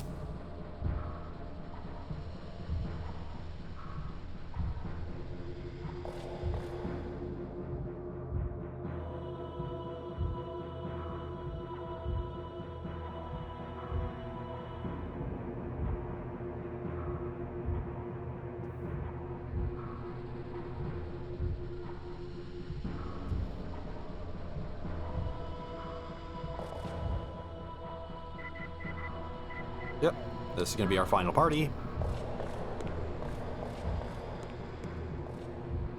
Right, we need to first go investigate the laser barrier, then go back. Then we'll be locked out of Yuri for a couple of steps.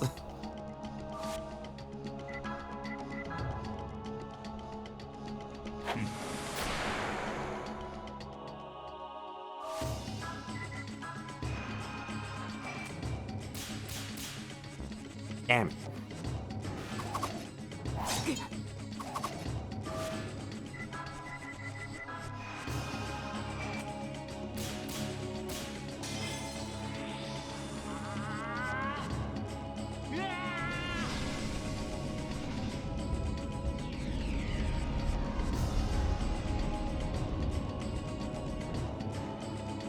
That was okay.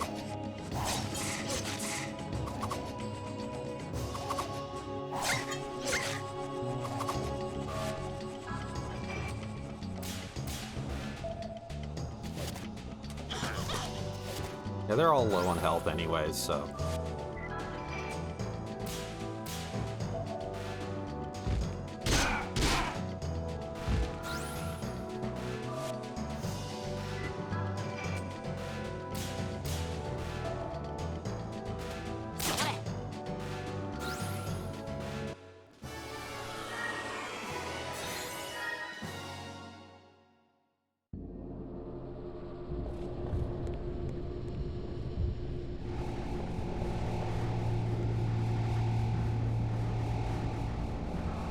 Just walk back. Now that I know, I need to look for something to break a seal.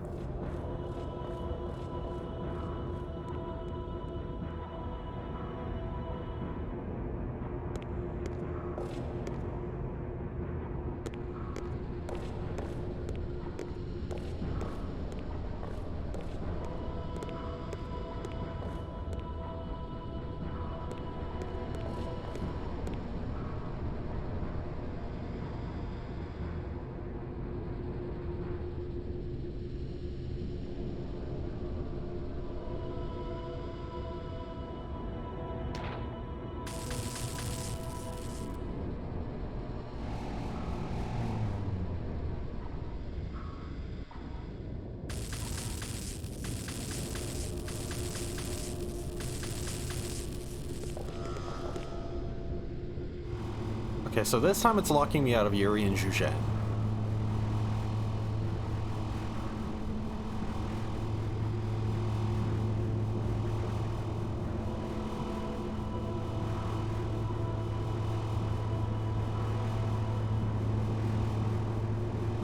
This part is really weird, honestly, because, like,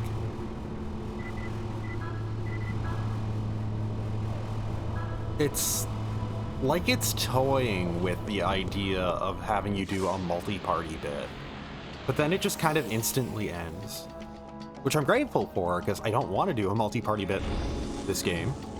I don't want to have to level up every character. Just how quickly the characters you're not using start to fall behind. Especially when I'm playing, like, in a way that's already making it so, like, my main party is having a hard time keeping up.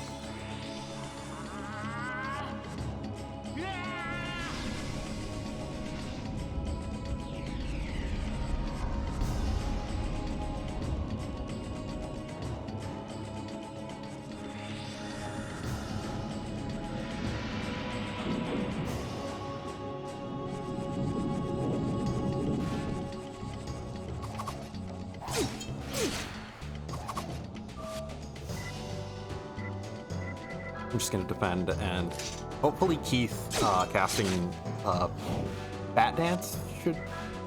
he should have Bat. It's the best spell he has right now. But hopefully this should end everything. Unless he's so low level that this will just do 1 damage to everything.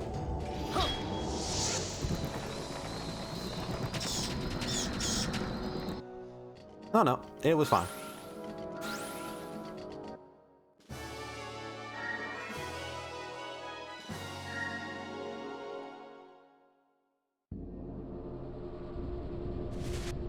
Yeah, like, I, in theory, like multi-party sections for games that give you, like, really large amounts of characters to play around with. But that's also, like, more, okay, you get to pick which characters are in which party kind of stuff. And that's usually also, like, there's more, the game makes it easier to keep multiple parties geared up and, like, leveled up.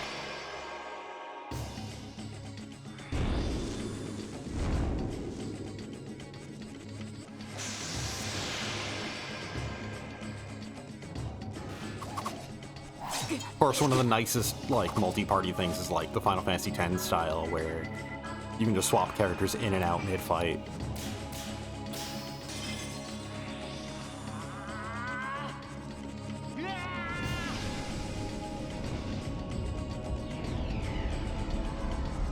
Obviously, it doesn't really work for every game, but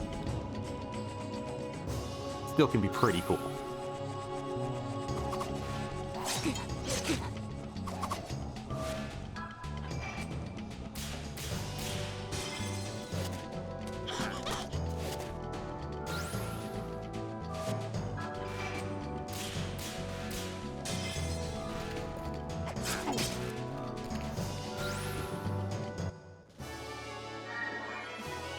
Well, at least Keith's gaining levels.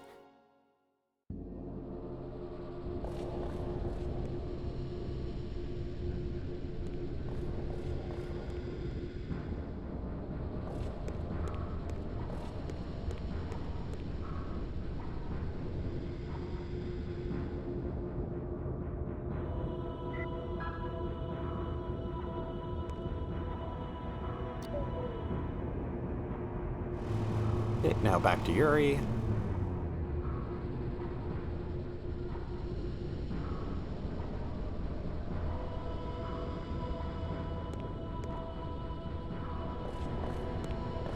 Like I said, it's just a weirdly very short section.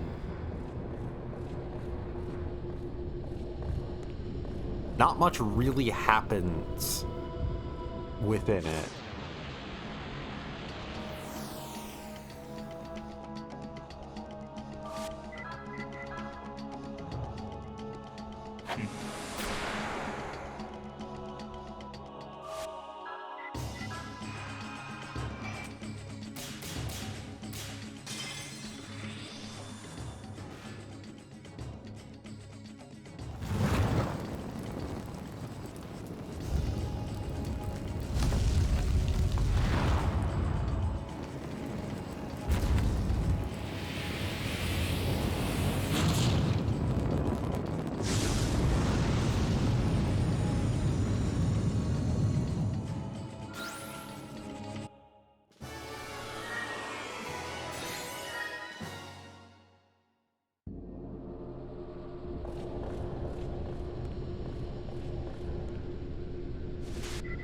I wonder, he has 60 SP, and that means that he might be able to equip Amon now.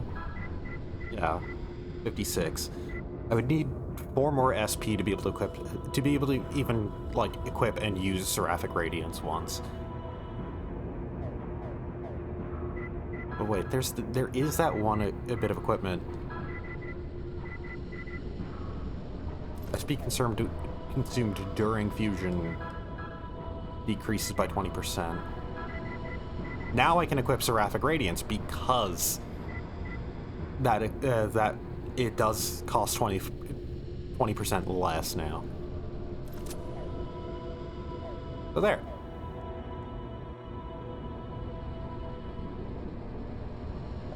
And yeah, that's the end of the party split.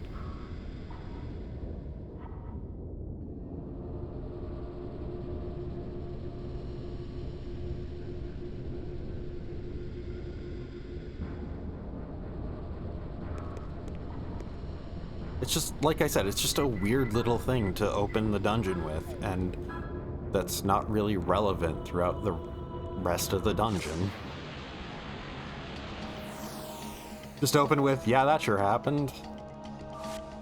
Let's all go back to ignoring it.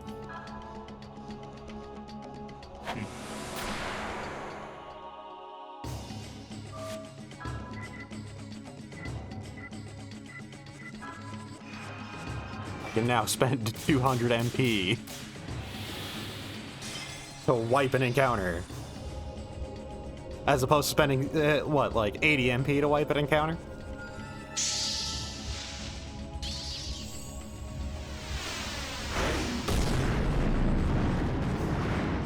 Yeah, that's a lot.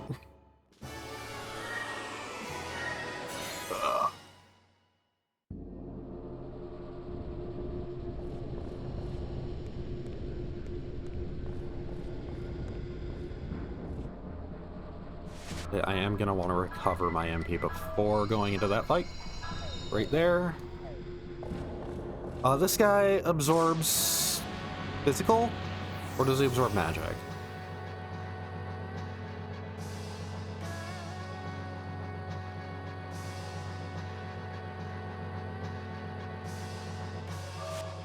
Let's find out. Okay, yeah, it just does not take damage from magic, because it's meant to be similar to the Yamaraja Wind that we fought.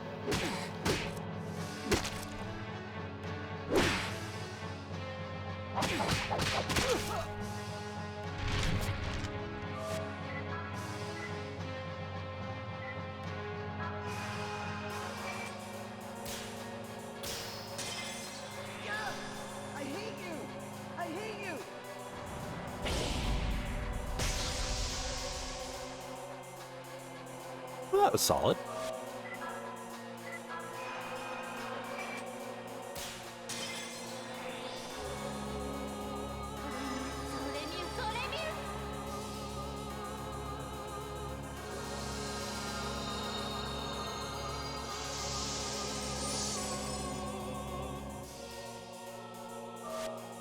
Well, let's go Seraphic Radiance.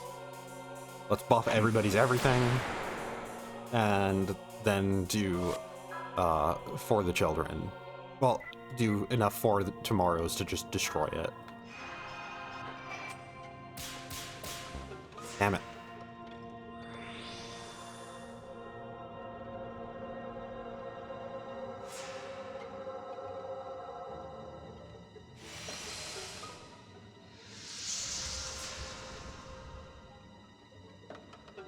Okay. That was an animation. Everybody hurt from it, but I hate you. They didn't reel from it, so.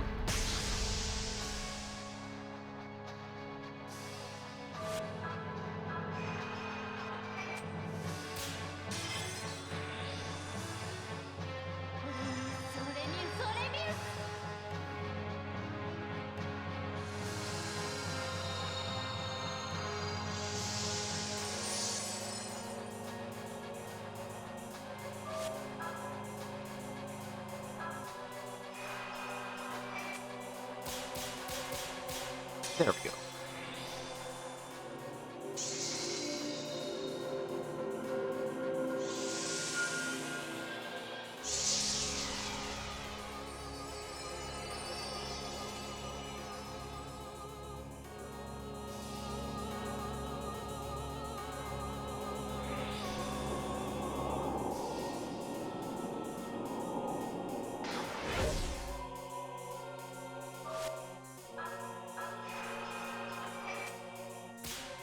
Oh, right.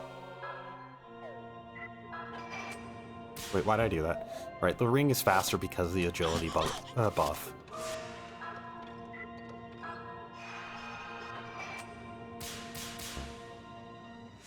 That's the biggest actual problem of doing that buff, oh no!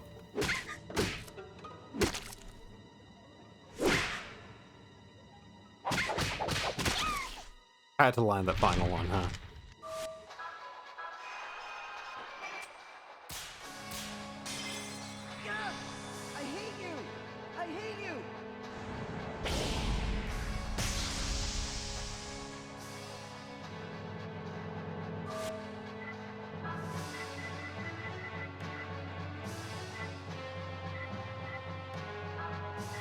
Ah, might as well. Ah! I'm too fast.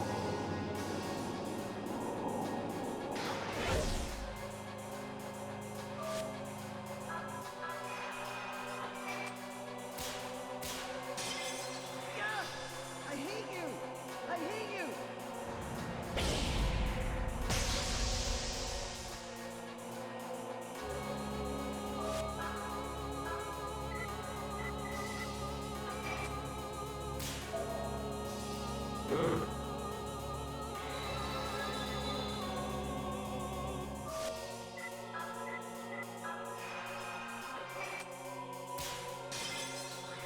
Okay, thankfully, Alice doesn't have the agility boost, so she's moving at her normal speed.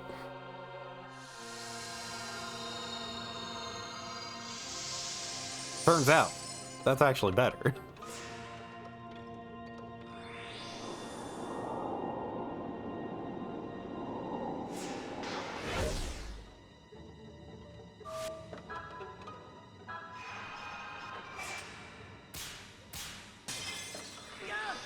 I hate you! I hate you!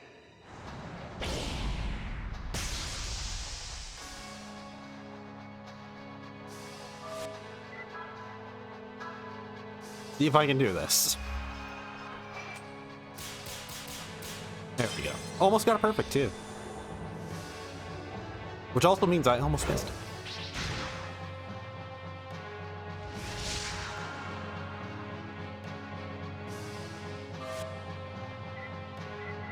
Might as well heal Yuri's sanity.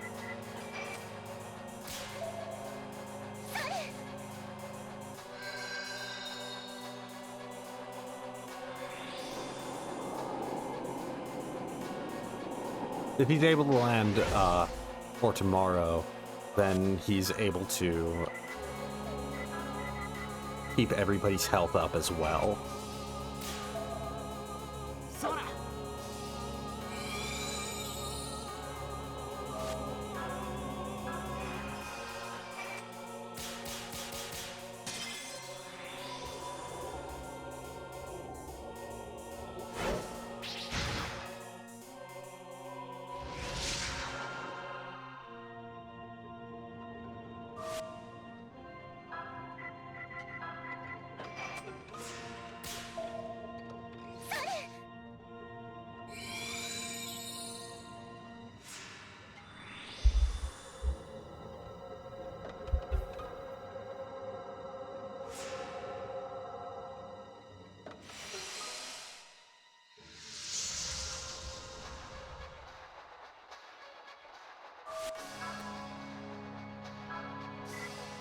I might as well use a second one on him so he get to do a second one.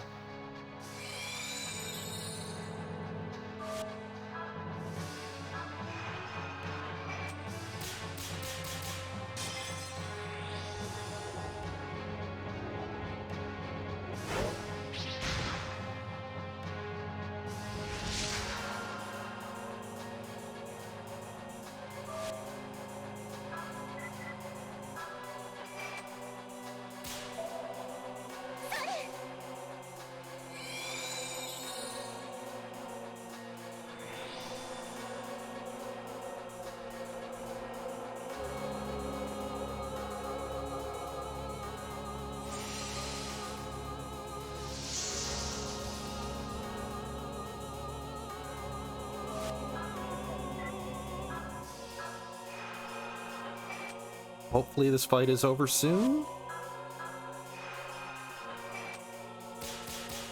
Damn it.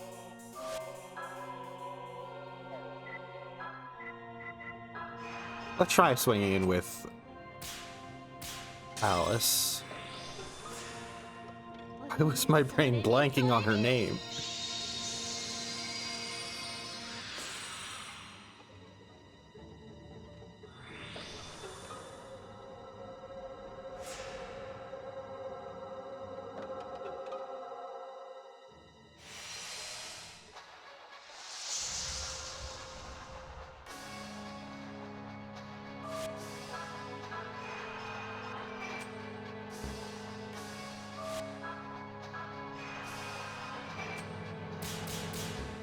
Damn it.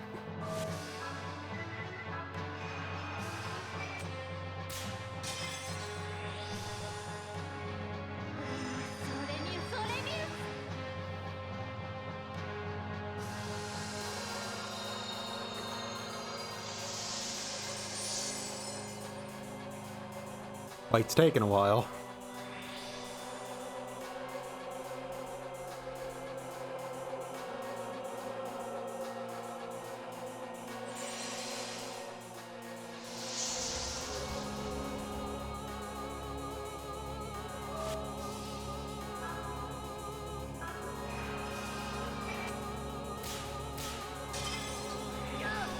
I hate you!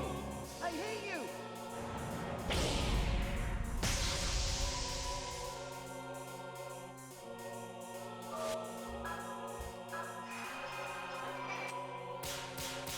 Damn it. Here, Hallie.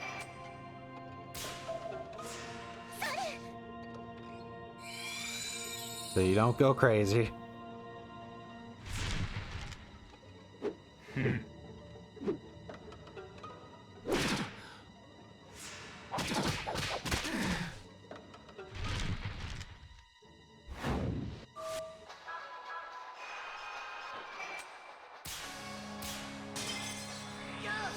I hate you! I hate you!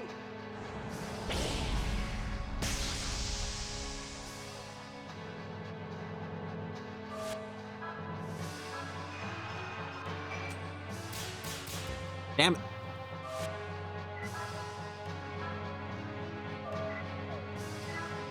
So Yuri doesn't go crazy. It's just taking a while, because they can't just swing in physically. At the very least, no other boss has a gimmick close to this. Well, the only other boss that does is optional, and we're not doing it. I hate you! I hate you!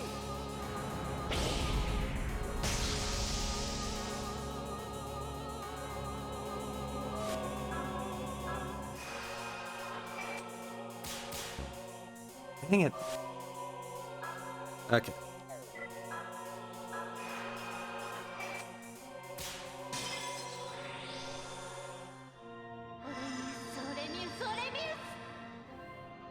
I don't even have Alice's best attack spell either.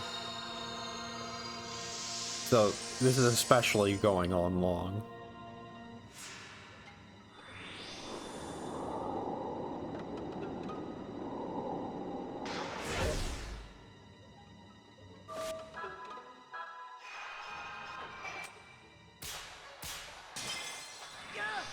I hate you! I hate you!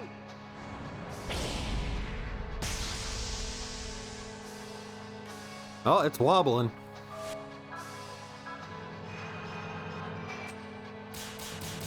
There we go.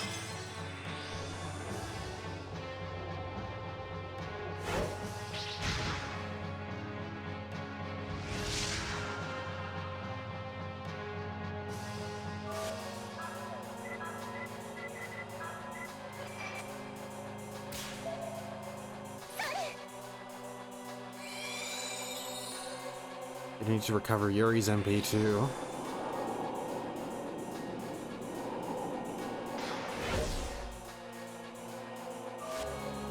And this fight is a whole lot of nothing. You can only swing in with magic. It doesn't do much damage. I hate you. Welcome to the rest of your life.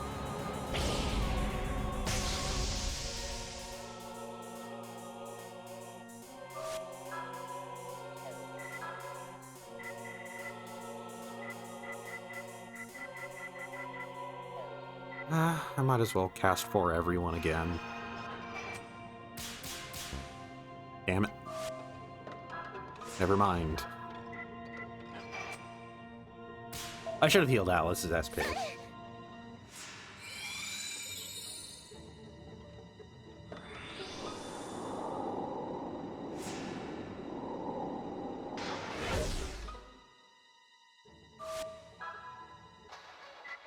Like, I guess the big threat is the fact that it hits everybody.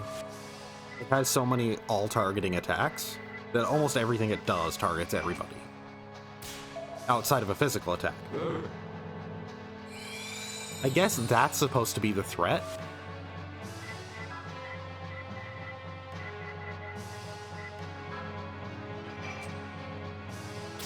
But like, even if you are just relying on Thera roots for healing, those are still good enough to go around.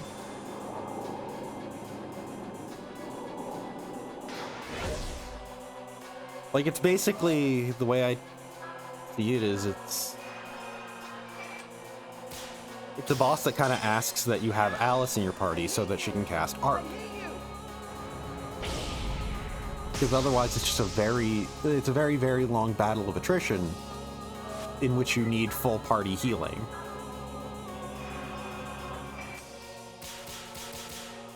So either you have one of Yuri's summons, well, Yuri's fusions that has full party healing, or you have Alice with Arc. Maybe Marguerite gets a full party heal skill. I don't know.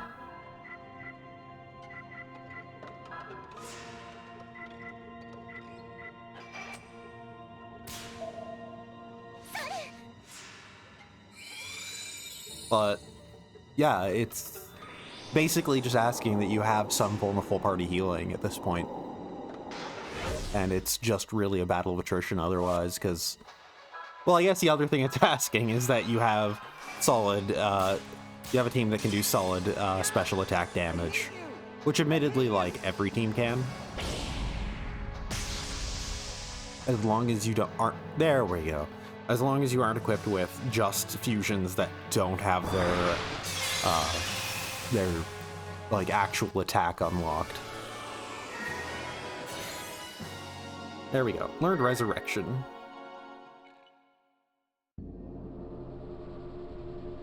So she should be learning Guardian soon. I say soon, but isn't it at like level 50?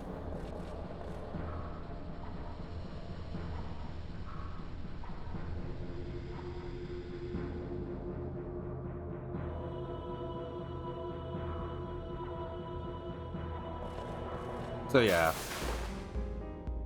that right there is supposed to be the first sign that things aren't going well, that she's just barely hanging on. Oh, by the way, I actually should check the graveyard for a quick thing.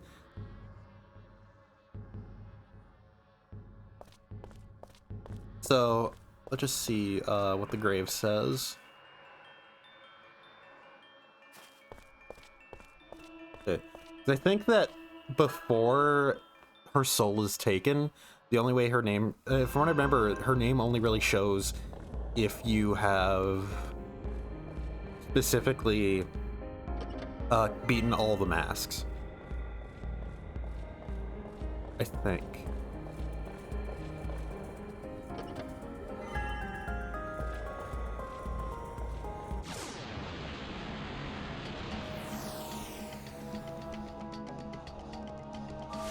That visual effect is supposed to be happening here. Wait, why am I doing this? I should be just using the cheaper one. The cheaper, easier to input one.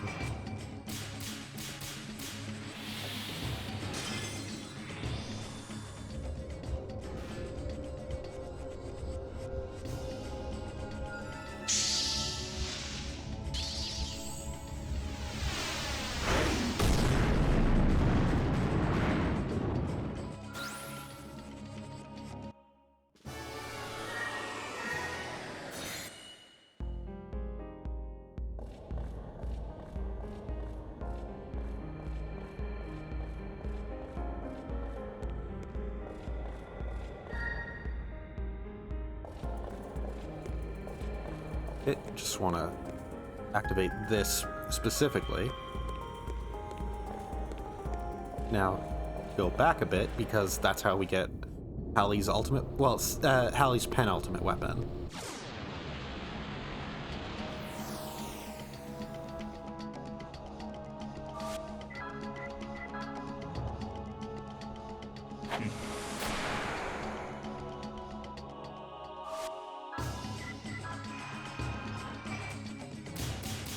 Damn it.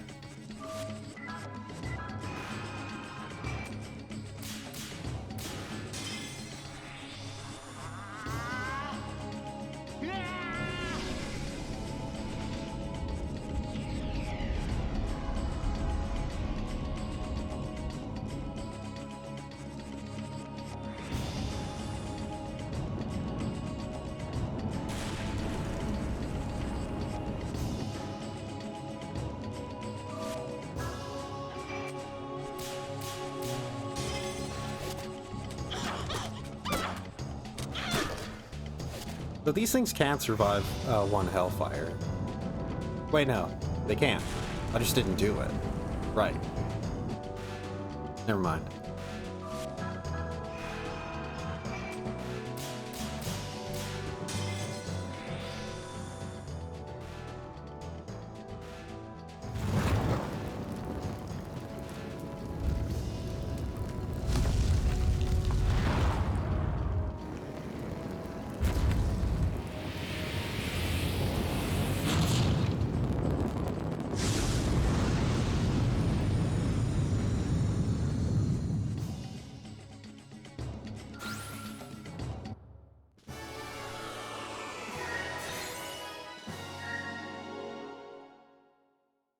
Admittedly, I am actually fairly confident that we can finish the final boss.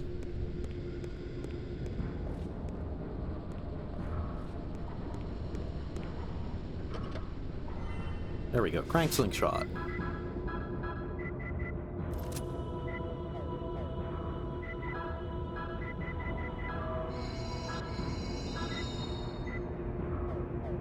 But yeah, I'm fairly confident we can finish the final boss.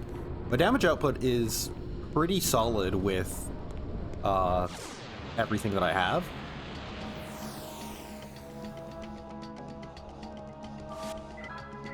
The only real issue is if I can't just swing in physically, and nothing prevents that from this point on.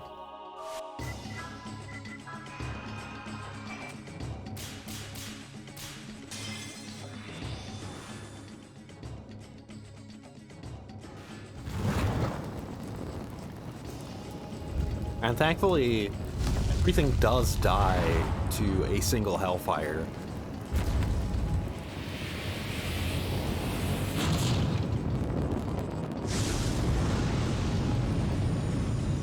That one boss that we just did taking so long is really... Oh! They can survive a single Hellfire.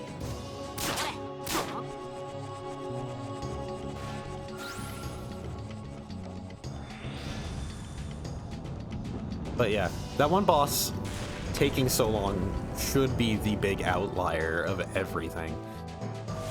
Even the final boss should not take that long.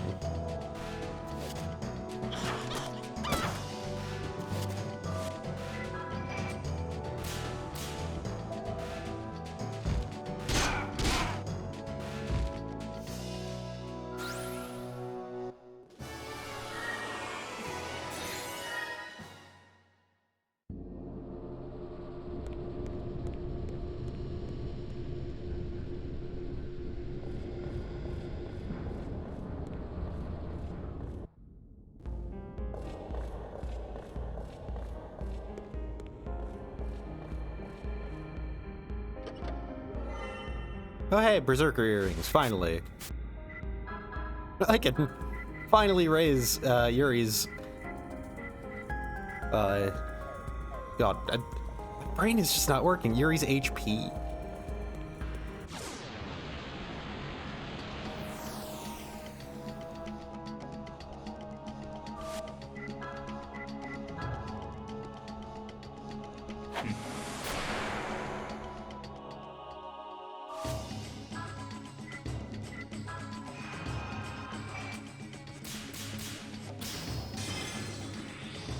Okay, with that perfect, this should clear the encounter.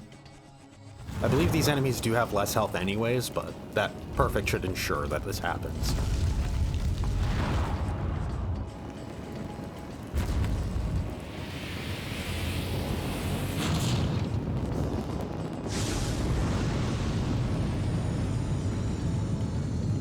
Yep.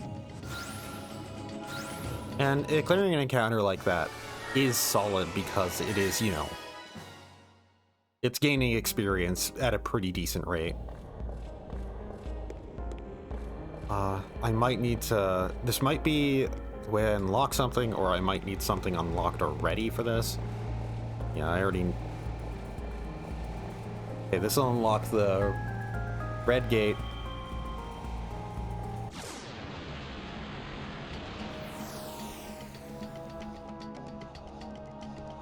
And then I need to come back once I've unlocked the blue gate.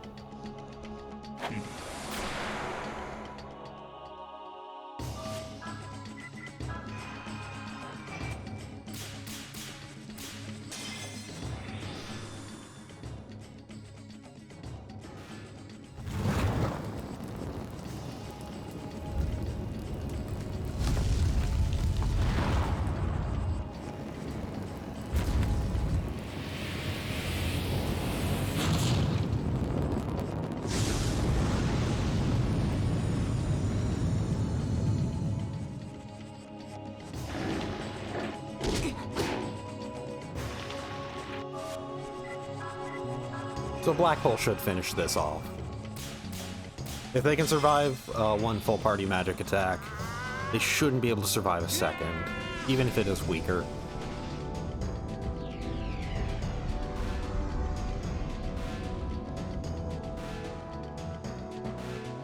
Huh? Huh. Too bad Alice doesn't have Guardian yet.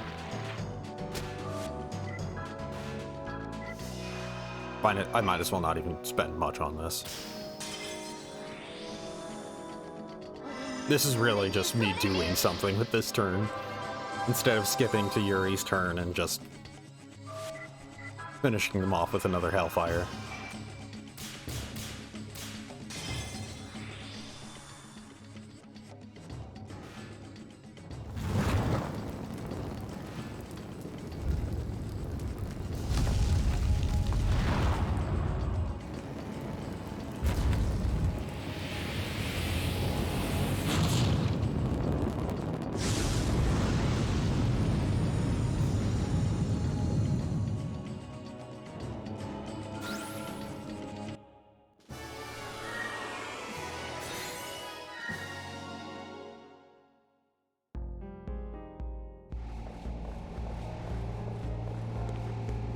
I do wish I had a way to just full-on lower the encounter right now.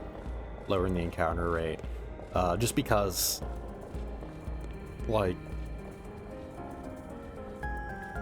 I'm okay with getting into a couple every now and then, because I do need the experience. But just, this dungeon feels like it has way too high of an encounter rate. I'm just gonna run from this.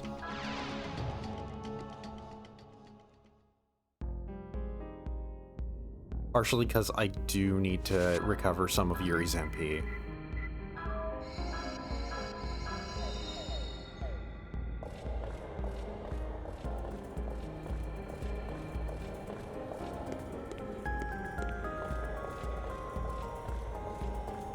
Oh, there's the blue light.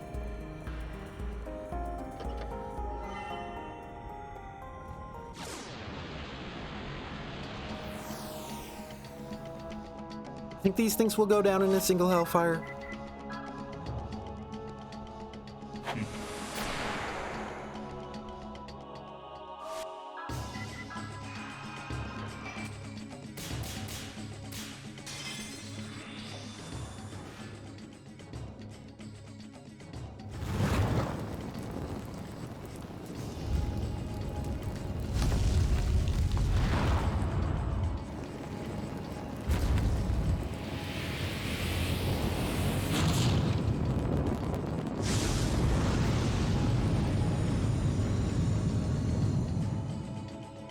Nope.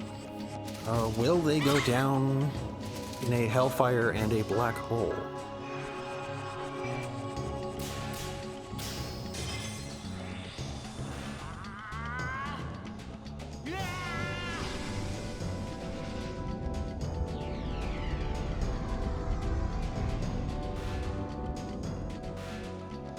Okay, yeah. Might need to be a perfect for the black hole, though. Does seem like they're weak to darkness, judging by the damage that black hole did compared the fact that it was comparable to the Hellfire.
So let's see what that blue gate was blocking off.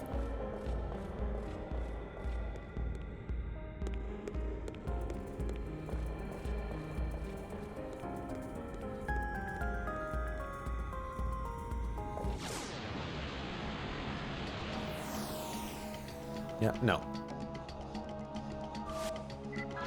I'll kill you fast enough to be worth it.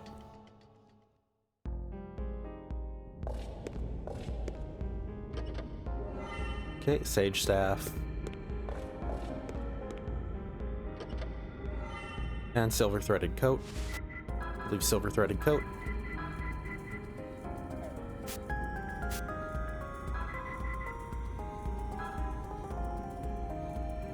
Yeah, it's Alice's penultimate gear. Penultimate means before ultimate, right? Like, right before? So, if this is the second best in the game, if the first best would be the ultimate, this would be the penultimate? I think that's how it would work.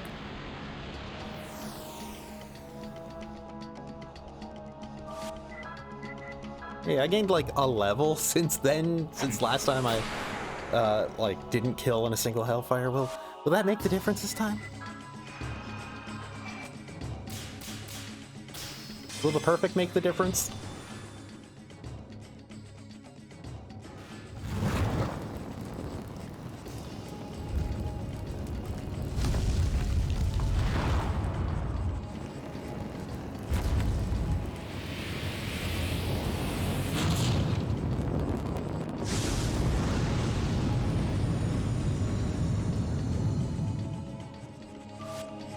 Huh? The black hole is guaranteed to kill him, though.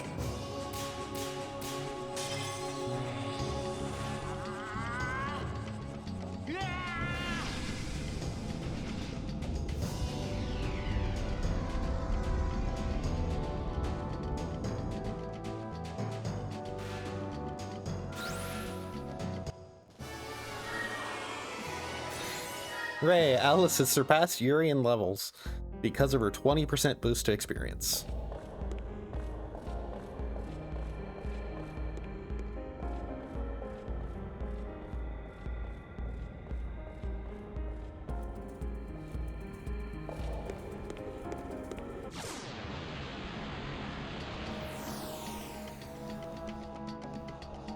Now there's 3 of them, so I probably should do this anyways, instead of running. Be solid experience, and I am hitting everything at once. Oh. Well. You just decided to show off for a second. You didn't care about actually doing the attack. You just wanted to show off. Look at what I can do. Wasn't that cool?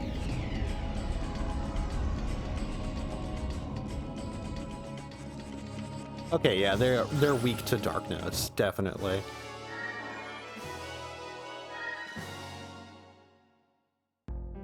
So I should actually, like, if I encounter a group like that, I should just defend and give the turn to Hallie. Rubber suit, that would be for Marguerite. And monk earrings, which are the 20% boost to experience.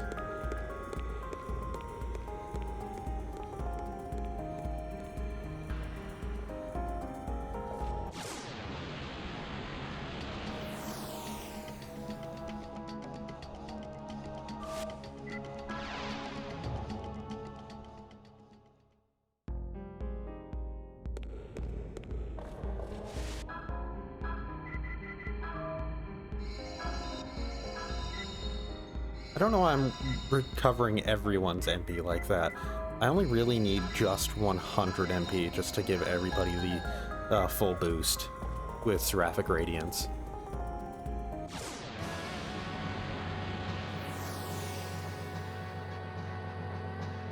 Because then from like that moment after, I'm just physically attacking.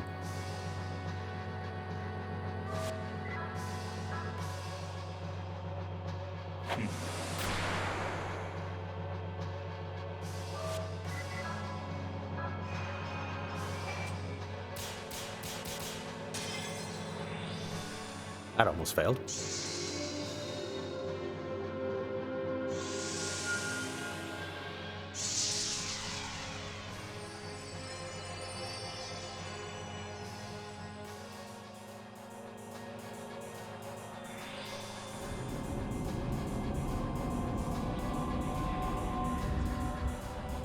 Forget, does this inflict statuses? Nope. The Hallie's still free to swing in. That was really good. That was pretty okay for Alice. Gonna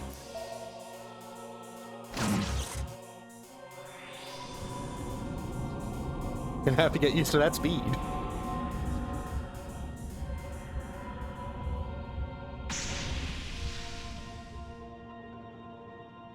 Oh, there goes Alice.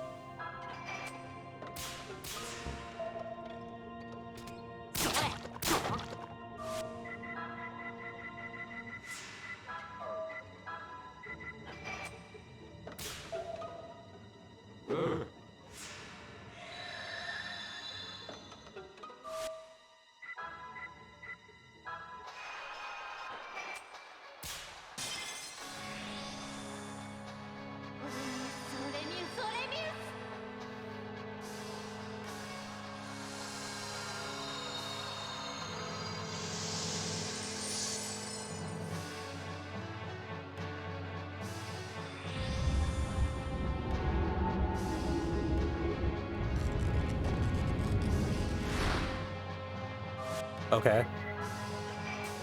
You inflicted what was already on him. Ugh, almost failed that.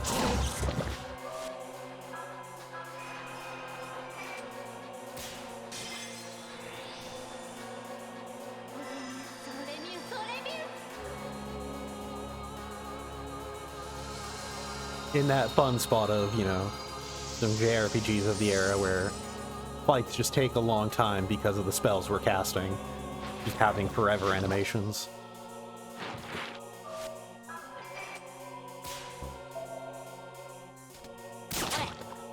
The speed up plus the invisible ring is the real killer right now.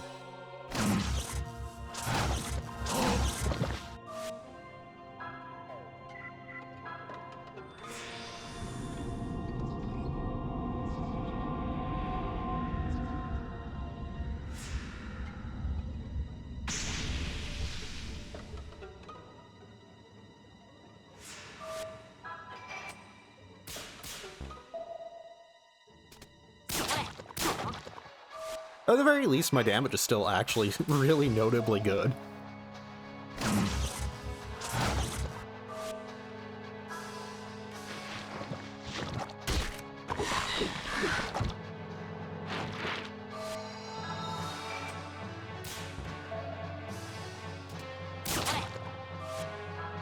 Like, even with me screwing up and not getting all 3 hits so much, I'm still doing better damage than I did in the previous fight, on average.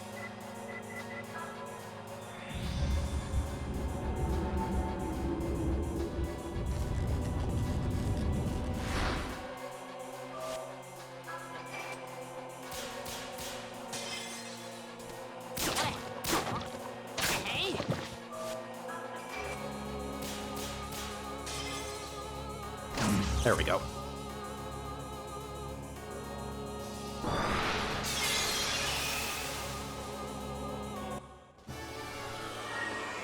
Hey, 7th key. And Hallie learned something that I pressed X through.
Like you know what that would mean, Marguerite.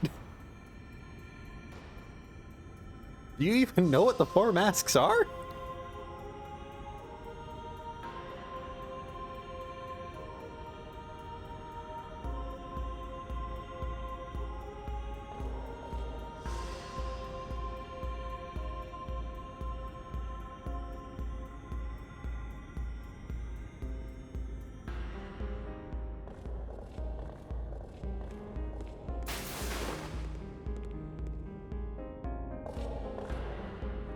Walk back here and...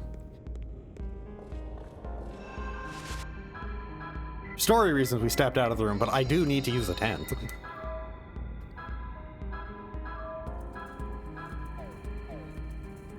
And I might as well save while I'm here.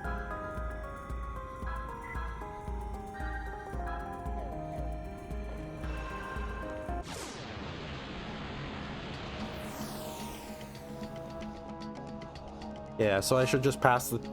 pass the turn to Hallie and have him... Okay, he has Reviver, which is a full revive. Okay. Damn it.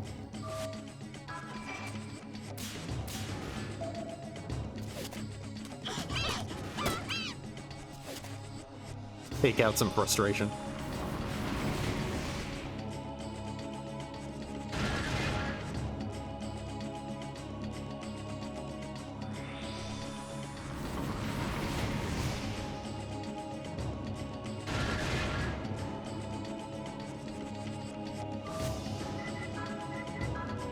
Might as well.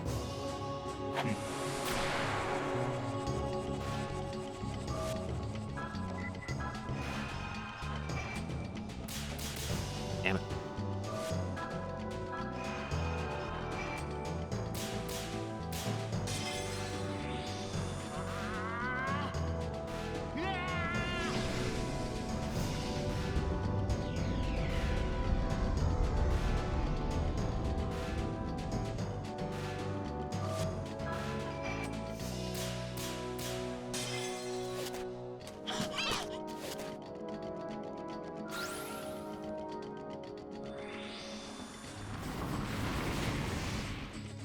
The punch should solve this. So it is also the blonde hair ones, these, that are weak to darkness.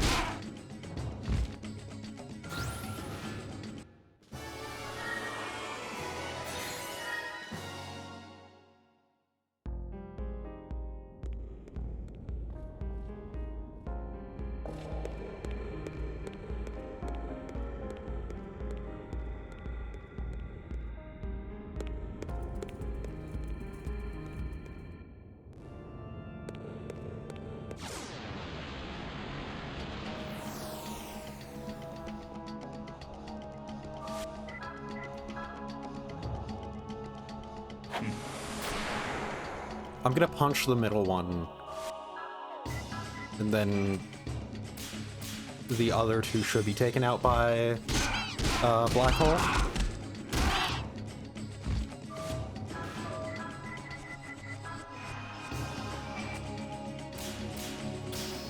Yeah, definitely will be.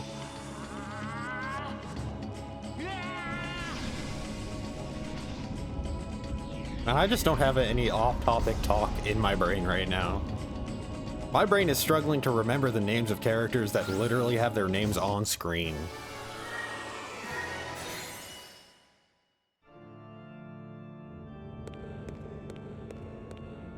I believe I'm about to go into the teleporter maze. Yep.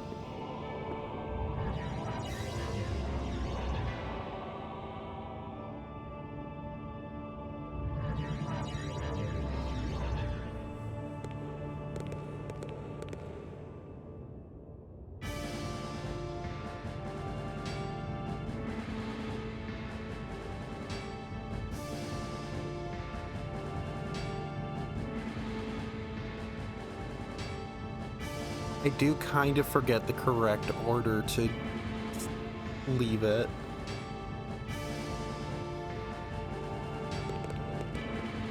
So, you know what?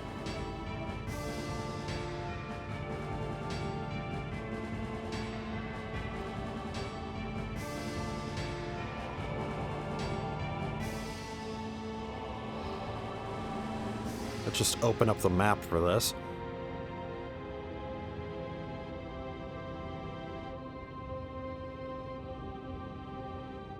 So the way out is I want to get to K.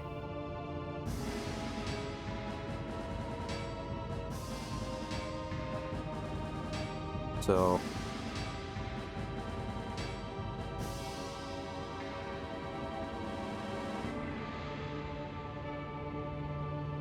if I go up, I'll go to G.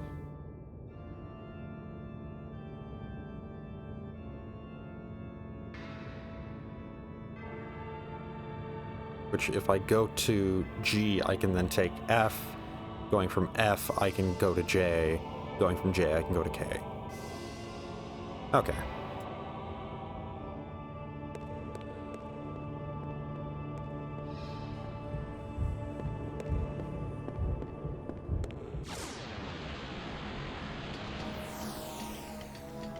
At this point, I think I'm just gonna run from every fight.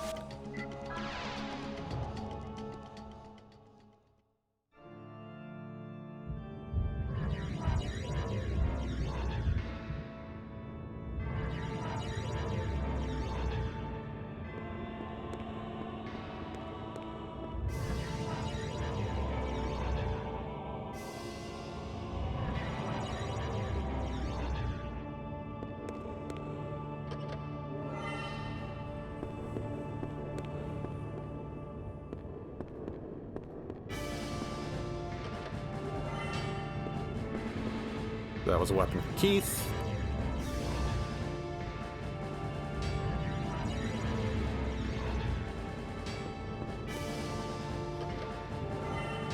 Fifth key, that's going to be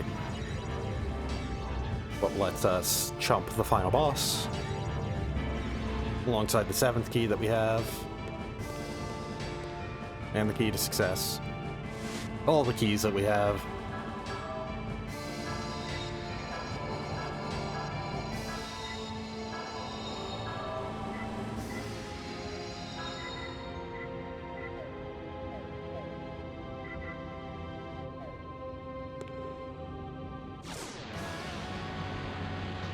I believe this is the final boss from the boss rush, and then we fight Albert Simon. This is also going to give us another crucifix to give to Hallie. Ow!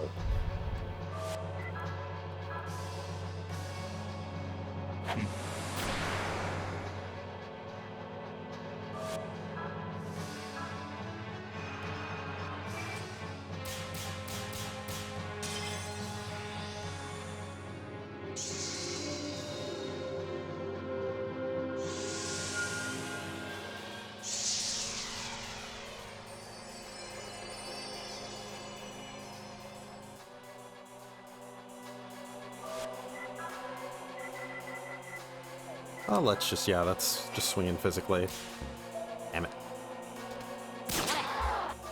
I'm actually just gonna check its health. Yeah.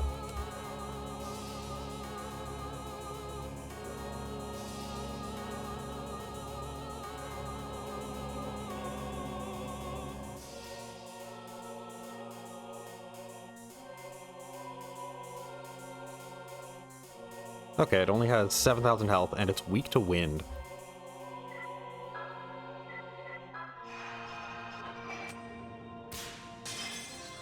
So I actually should use Hallie to buff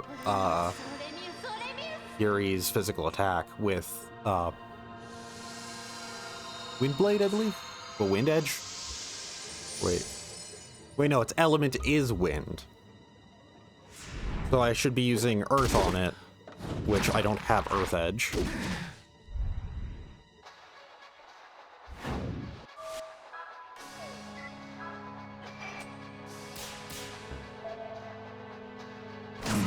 Yeah, it's 7,000 health. Could go down relatively quickly. I could be using Strong Earth against it. Let's just see how much Strong Earth will do. Probably not going to be great.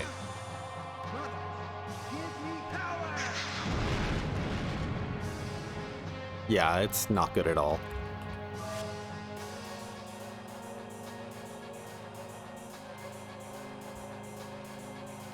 I'm just going to defend this turn, because...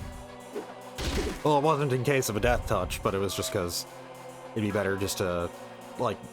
It'd be better to use Arc next turn, instead of using it early. Yeah, Yuri's doing 800 damage per turn. If I get all three. Hallie's doing about 400 with only those two. He should be doing around 600, really.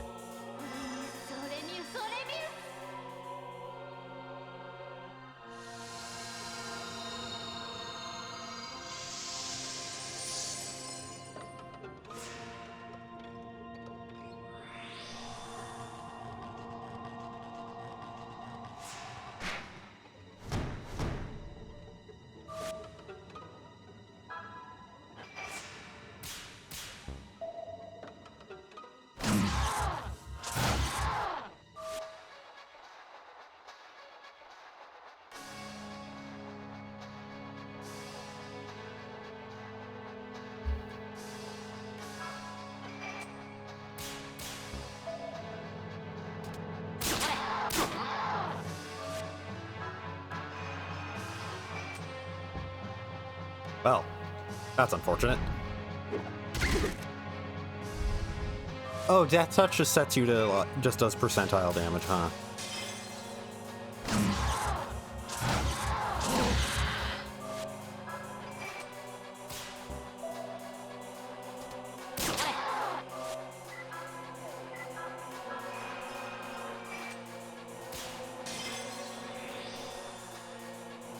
So, admittedly, Arc makes this even more of a joke just because it's the full heal to everybody. And if its threat is that it could hit you after death touching you.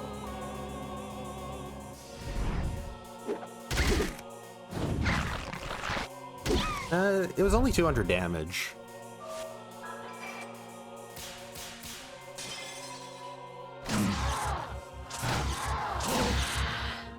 It's low on health now.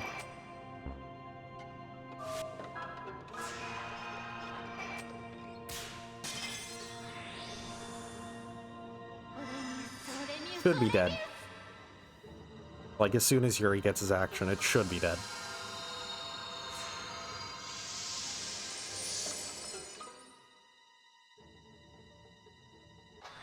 Oh, Windfang. Gonna guess this is an all-target attack? Oh, there is a goat's head in it. Huh. I just noticed.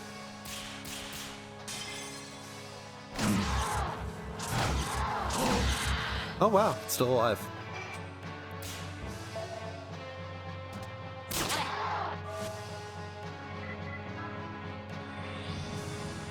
Like, there's a goat's head upside down in the bottom half of it.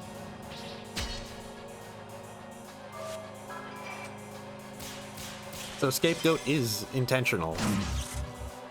It is not like a term that was similar to scapegoat, like sacrifice or anything like that, or sacrificial.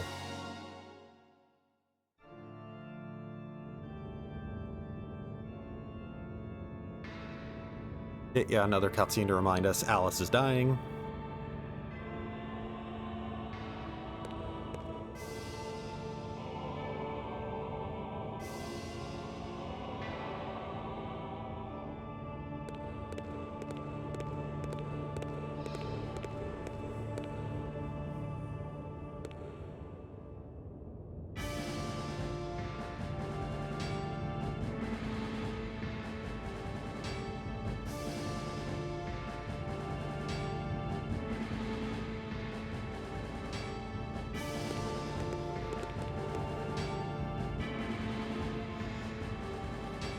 Well, that's unfortunate.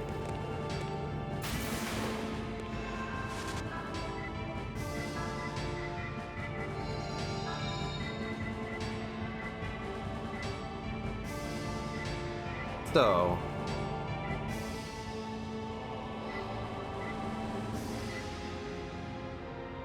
forget the order that I do this in. I know that I do Key to Success, Silverhand, and then these three. But I just forget if I do Key to Success or Silverhand first.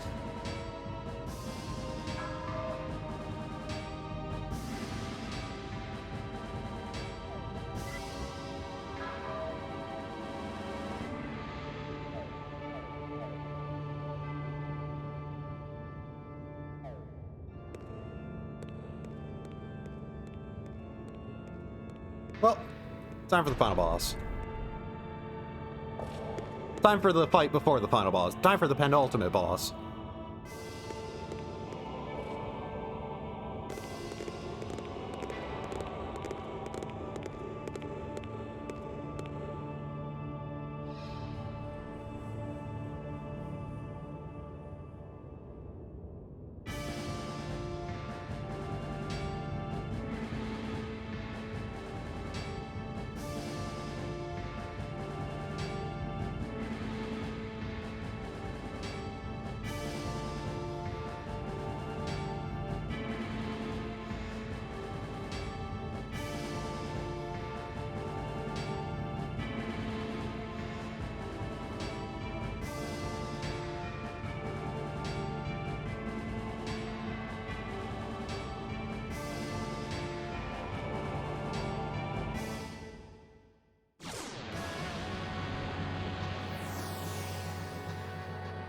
So same strategy is pretty. I should have equipped the crucifix to Hallie.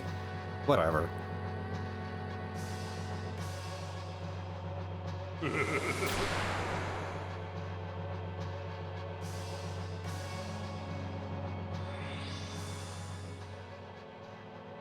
So first things first, gonna want to recover Yuri's sanity just so he can actually transform.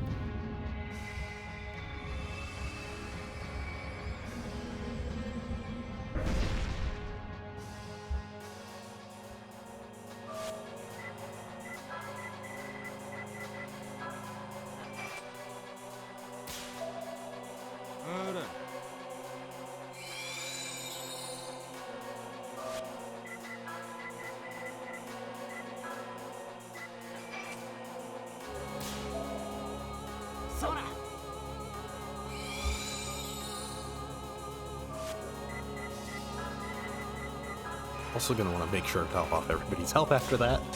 That was a lot of damage.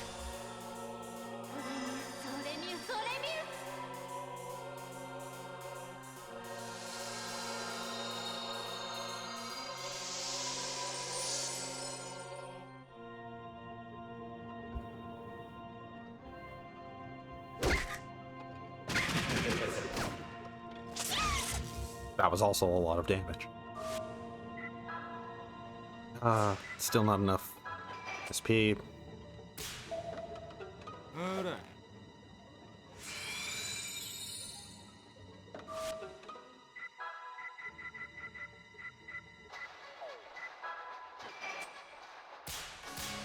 Might as well just swing in.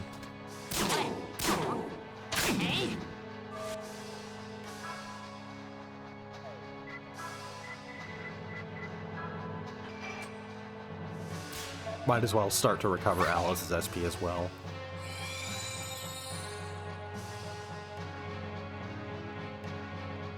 I like how the move's just named Status Abnormality.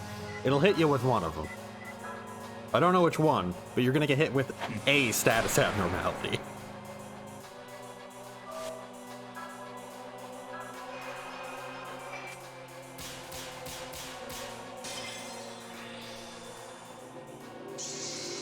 And there. That should be the fight.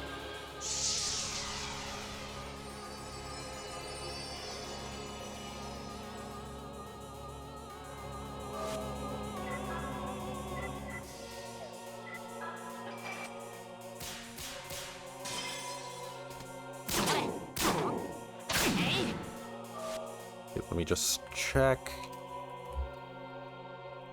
How much health do you have? 6,000, so... less than the Scapegoat?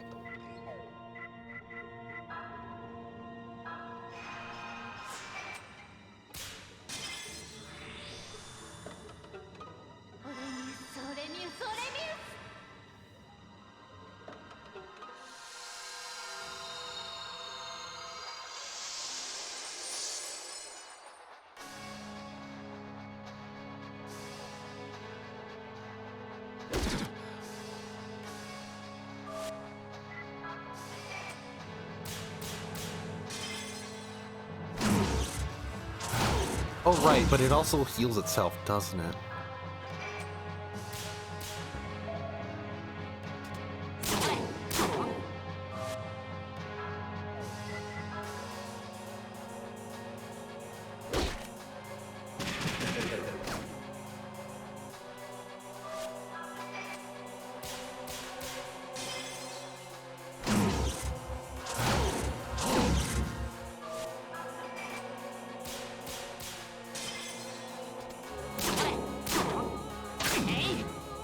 Going down really fast at the very least. Yeah, it's already in its low health animation. Oh, it's the one character that actually can be affected by that. With Petrify, too, of all things.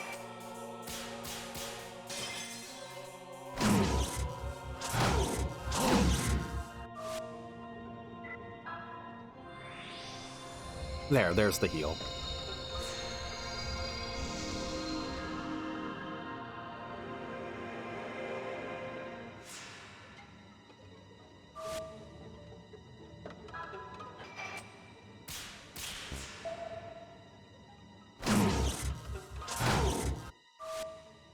I actually just want to check a thing.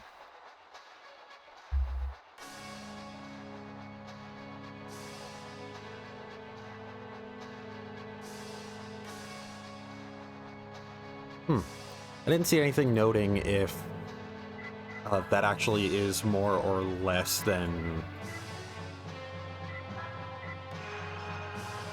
if it's actually 999, or if it's more than that, and it just can't display more than 999 for his heal.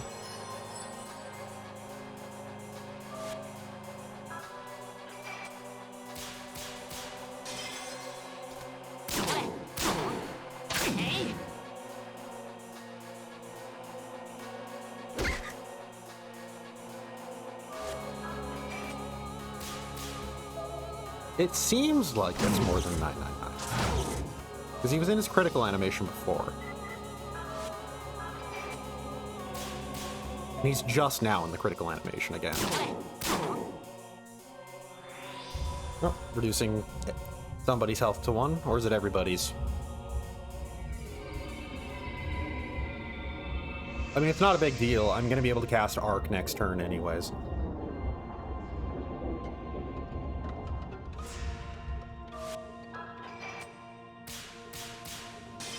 This might be it anyways. Nope.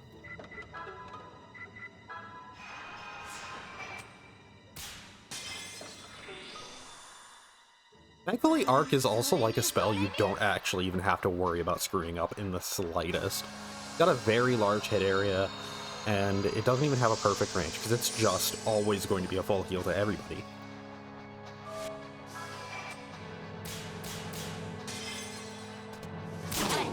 There we go.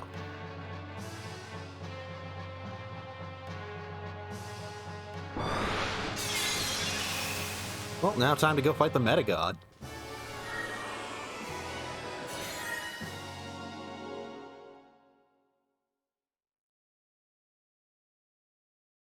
If I remember, the order was Silverhand, Key to Success.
Oh, here we go.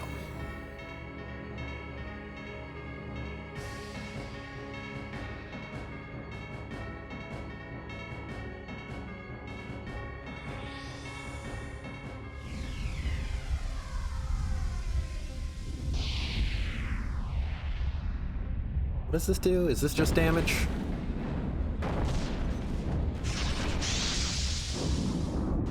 It's also sanity damage. Oh, it's damage to HP and MP.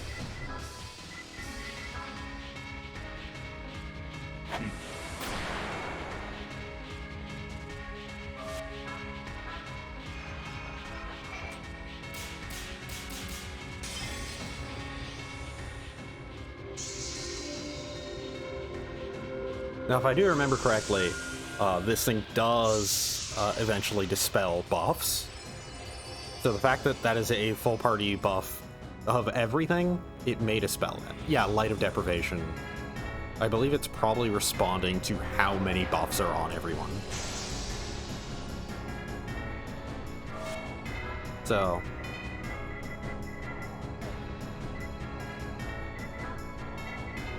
that just means that instead I actually should just be spending my time just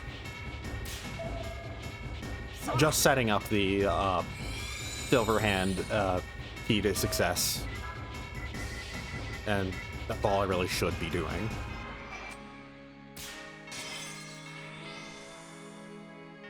And I should fire off a Moon Swallow right before, like right after using the Key to Success. Right before using the 7th key, basically. Just to ensure that all of that is a critical hit. This might be sanity damage, but I'm already transformed, so it doesn't really matter.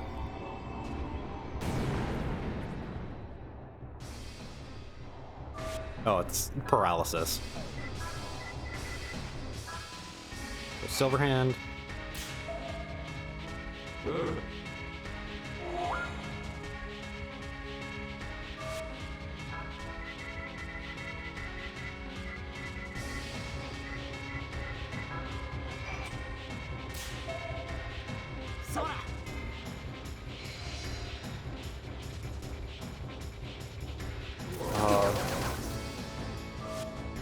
Nine Springs just sets to 1 health, okay. It might just be percentile damage, or like, just has the label of can't kill. I don't know.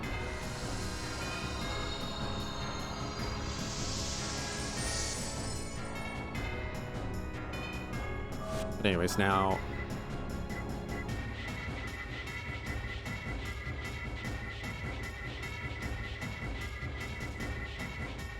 There, key to success.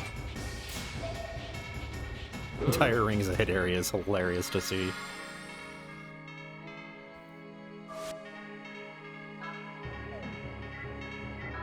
Okay, and now I can use the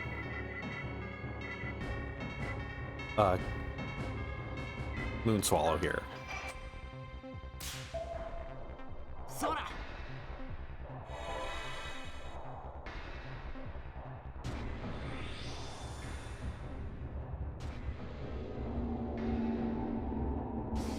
Is this sanity damage? Yes, it is.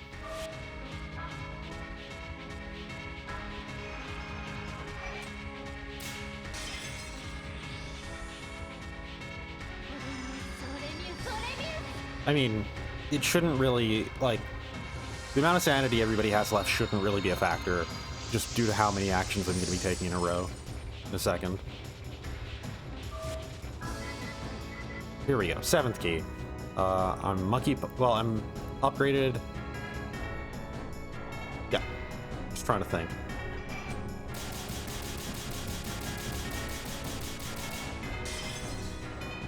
And it's all gonna be crits.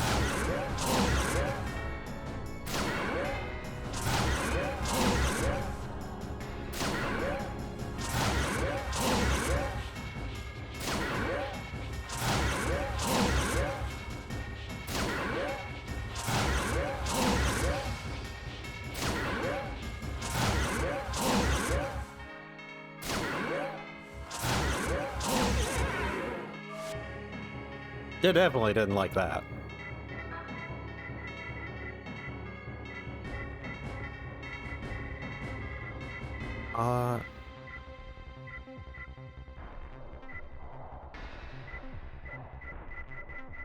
Just checking to see if I had any more.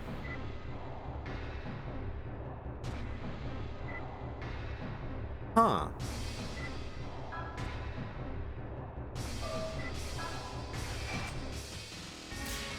This might stack with everything else I've done, right?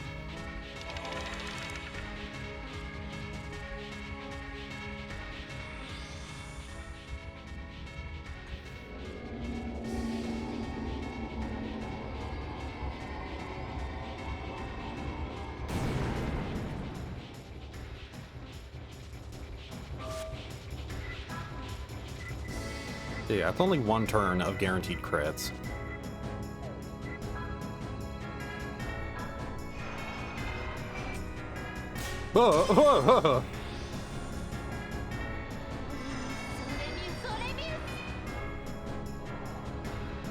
Actually did almost fail that. That was too fast. And Swallow wore off. What?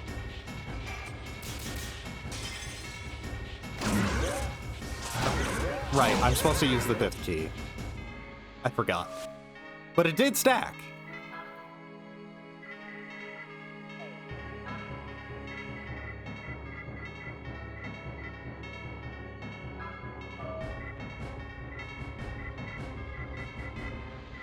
So, I'm gonna just recover Alice's SP for the second.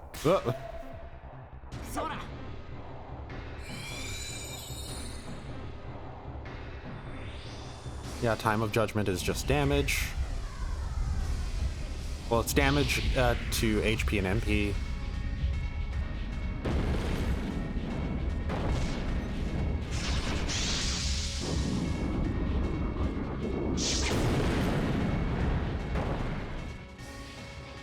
Unfortunately, this does mean that Alice can't fire off Arc this turn.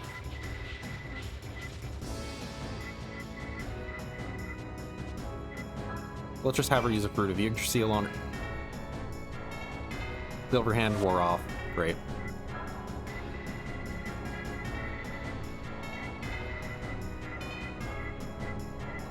I do have a second, though. Ooh. Tiny.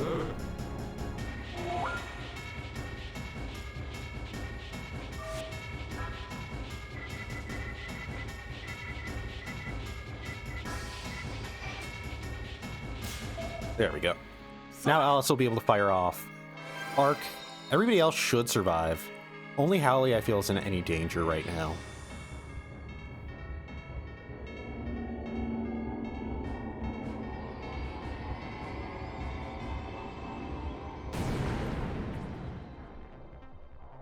Yeah. Only Howley was in danger there. Let's just use Arc. I don't really need to worry about keeping Howley alive, to be honest.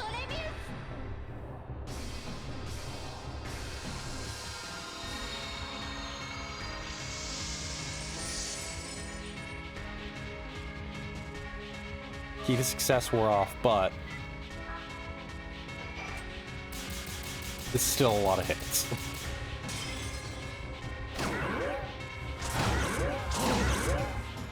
So yeah, key to success is an effect on all of your action.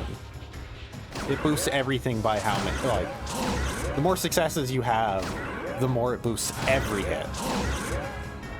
It's a thing I was wondering. I probably could have noticed last time I did this. Verdant Abyss. So I might lose this just because I did the attacks in the wrong order. Just because I messed up the order and using the key to success. Well, the other keys, specifically. The fifth key.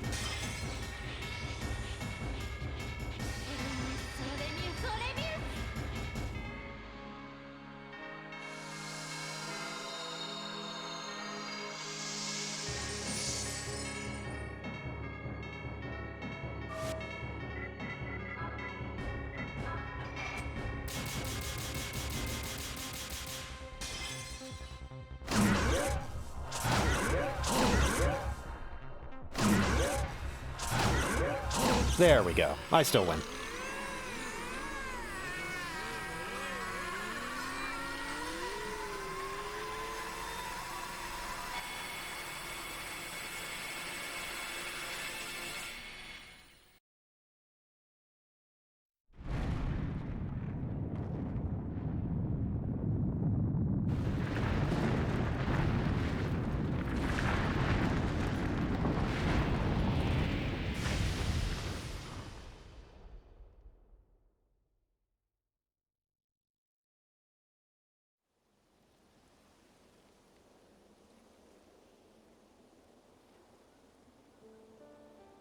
And so, our battle came to an end. The god, awakened by human hands, was returned to sleep once again by human hands.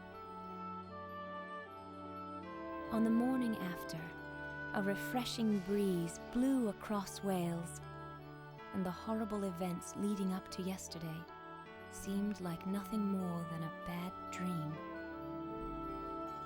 Soon, it was time to say farewell to everyone.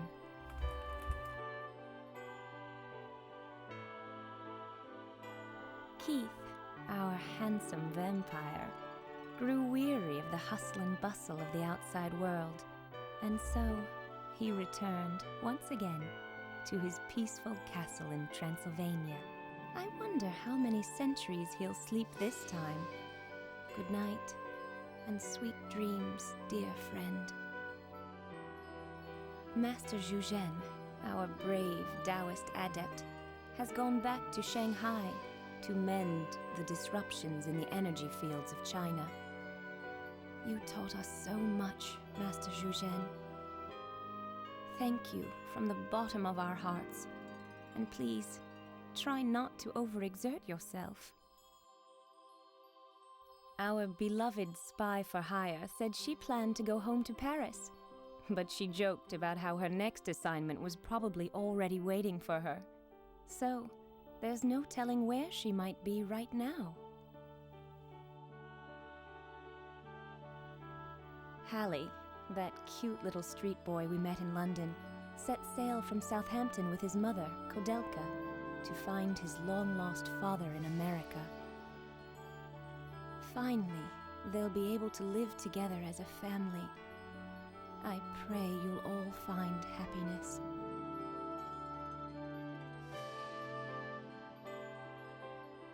As for me, I'm headed for Zurich, where my mother's waiting. With Yuri, of course.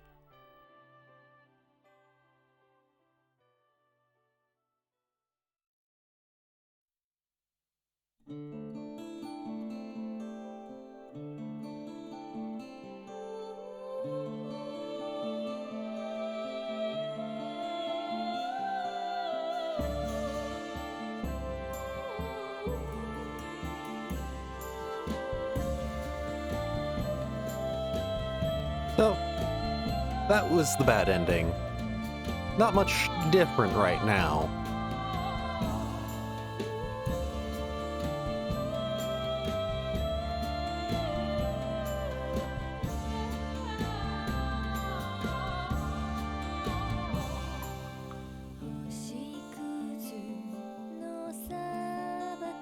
Just a lot of stuff that is, you know, Alice is going to die soon.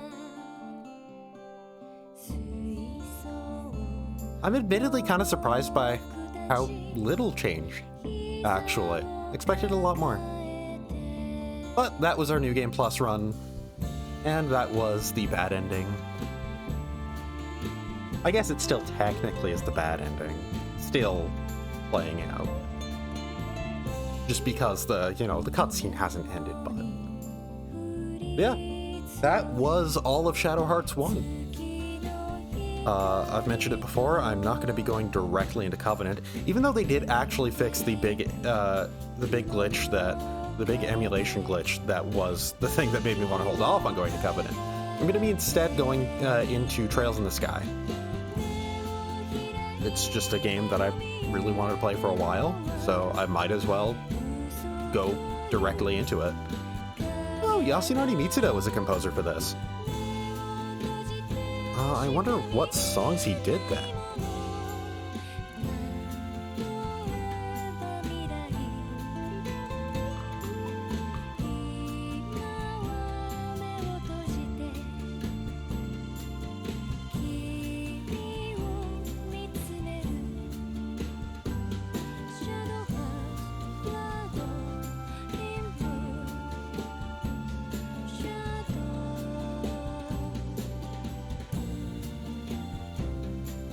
But yeah, that was Shadow Hearts 1. Fully. Finally. I thought the song was over. I thought the credits were over. I wasn't really paying too much attention.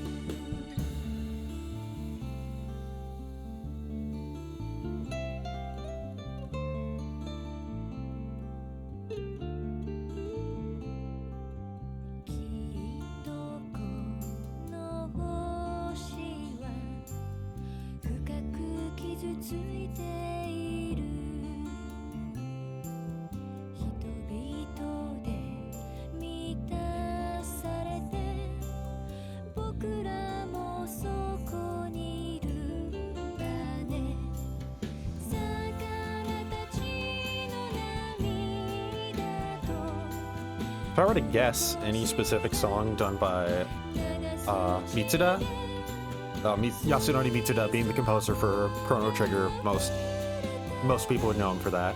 One of the most iconic soundtracks of all time. Also did Chrono Cross, did Xenogears, did music for Xenosaga 1. Also is the music director for Xenoblade 2 and Xenoblade 3. Done a bunch of other stuff, like Mario Party 1. That's my favorite one to mention. But if I were to guess any specific singular song, it'd probably be this one. Because around this time in Mitsuda's career, he was kind of starting to do more, more of the main, here's the main theme, here's, the main vocal theme for the game.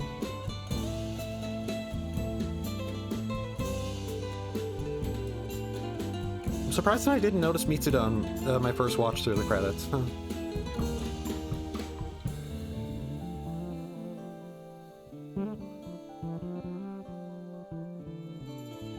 Oh, we're at special thanks for Midway.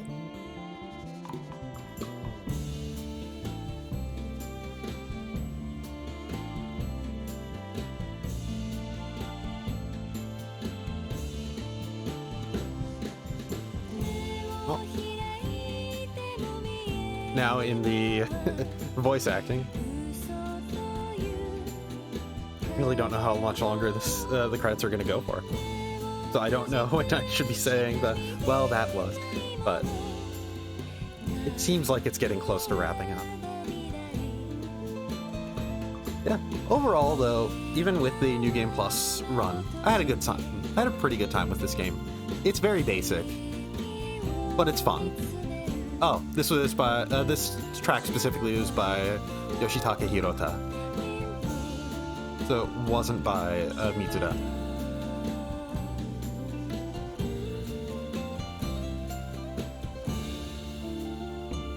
There.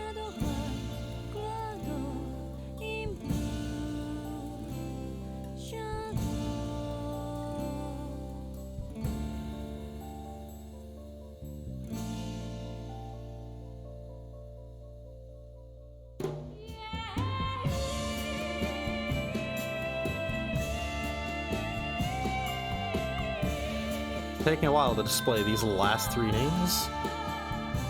There's gonna be another layer of director on there? No, it's gonna be... Okay, now it's wrapping up. Okay. So, anyways, that was the bad ending for Shadow Hearts. Well, I say that, but... Well... This right here is the bad ending for Shadow Hearts. As the Warlock said in the end, even if another age of storms buffets this world, I intend to go on living and fighting. For you who freed me from the darkness. For the one I love.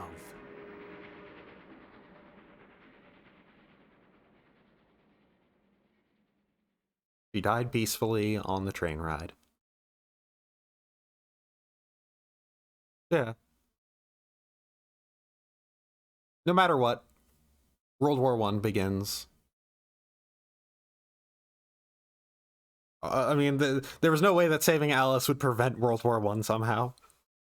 It just means that, a lot of the... I'm guessing it means that just a lot of the specific key events of, Shadow Hearts 2 don't happen because of Alice surviving. That there's, a lot of specific things that would probably be tied to her being able to survive. That... as a result, don't happen. Obviously, the greater world events would happen still, but yeah. Yeah. Instead of Alice making a remark about how she will keep fighting for the sake of her new family, it's Yuri making a remark about how he'll keep fighting for the sake of the one he loved. With that, we finished both endings for Shadow Hearts. Did pretty much everything in the game aside from the super completionist stuff, which it's just extra equipment. And yeah, like I said, I had a pretty good time with it all. Hey, it's going into the second attract mode. It remembers that we watched one of the attract modes. But yeah.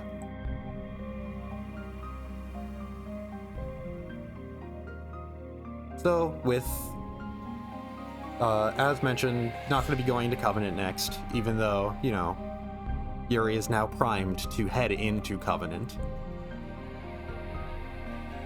Going to be doing a completely different tone game. Completely different game, completely different series, completely different tone. With the Trails in the Sky, with Trails in the Sky 1 next week. Next Tuesday, I will be starting that. And I've never gotten far in Trails in the Sky. I've only gotten, like, basically right past, like, the second boss fight, I think? Not really any further than that, because I always get sidetracked by other things. So, all I really know is just, from what I've played, I really like it. And that everybody I've ever talked to about it says it's one of the greatest JRPGs ever made. Shadow Hearts 1 is a fine JRPG that sets up for a great cult classic. Trails in the Sky 1 is one of the best ever.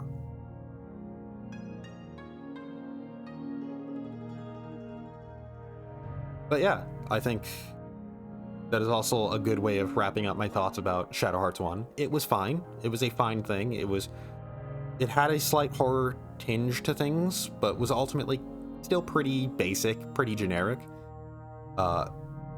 And I'm interested in seeing where Covenant takes things, because everything I've heard is Covenant just builds on absolutely everything this does. But once again, that's going to be after we get through the Trails in the Sky games. At least Trails in the Sky 1. We'll see if I immediately want to go into Trails in the Sky 2 after Trails in the Sky 1. But anyways, let's end on the peaceful music.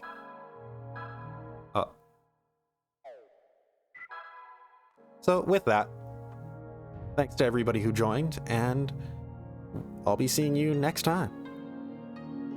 Next time being, of course, Phantasy Star, because, you know, tomorrow's Friday, and I do Phantasy Star on Fridays. But anyways, yeah. Thanks to everybody for joining in, and catch y'all next time.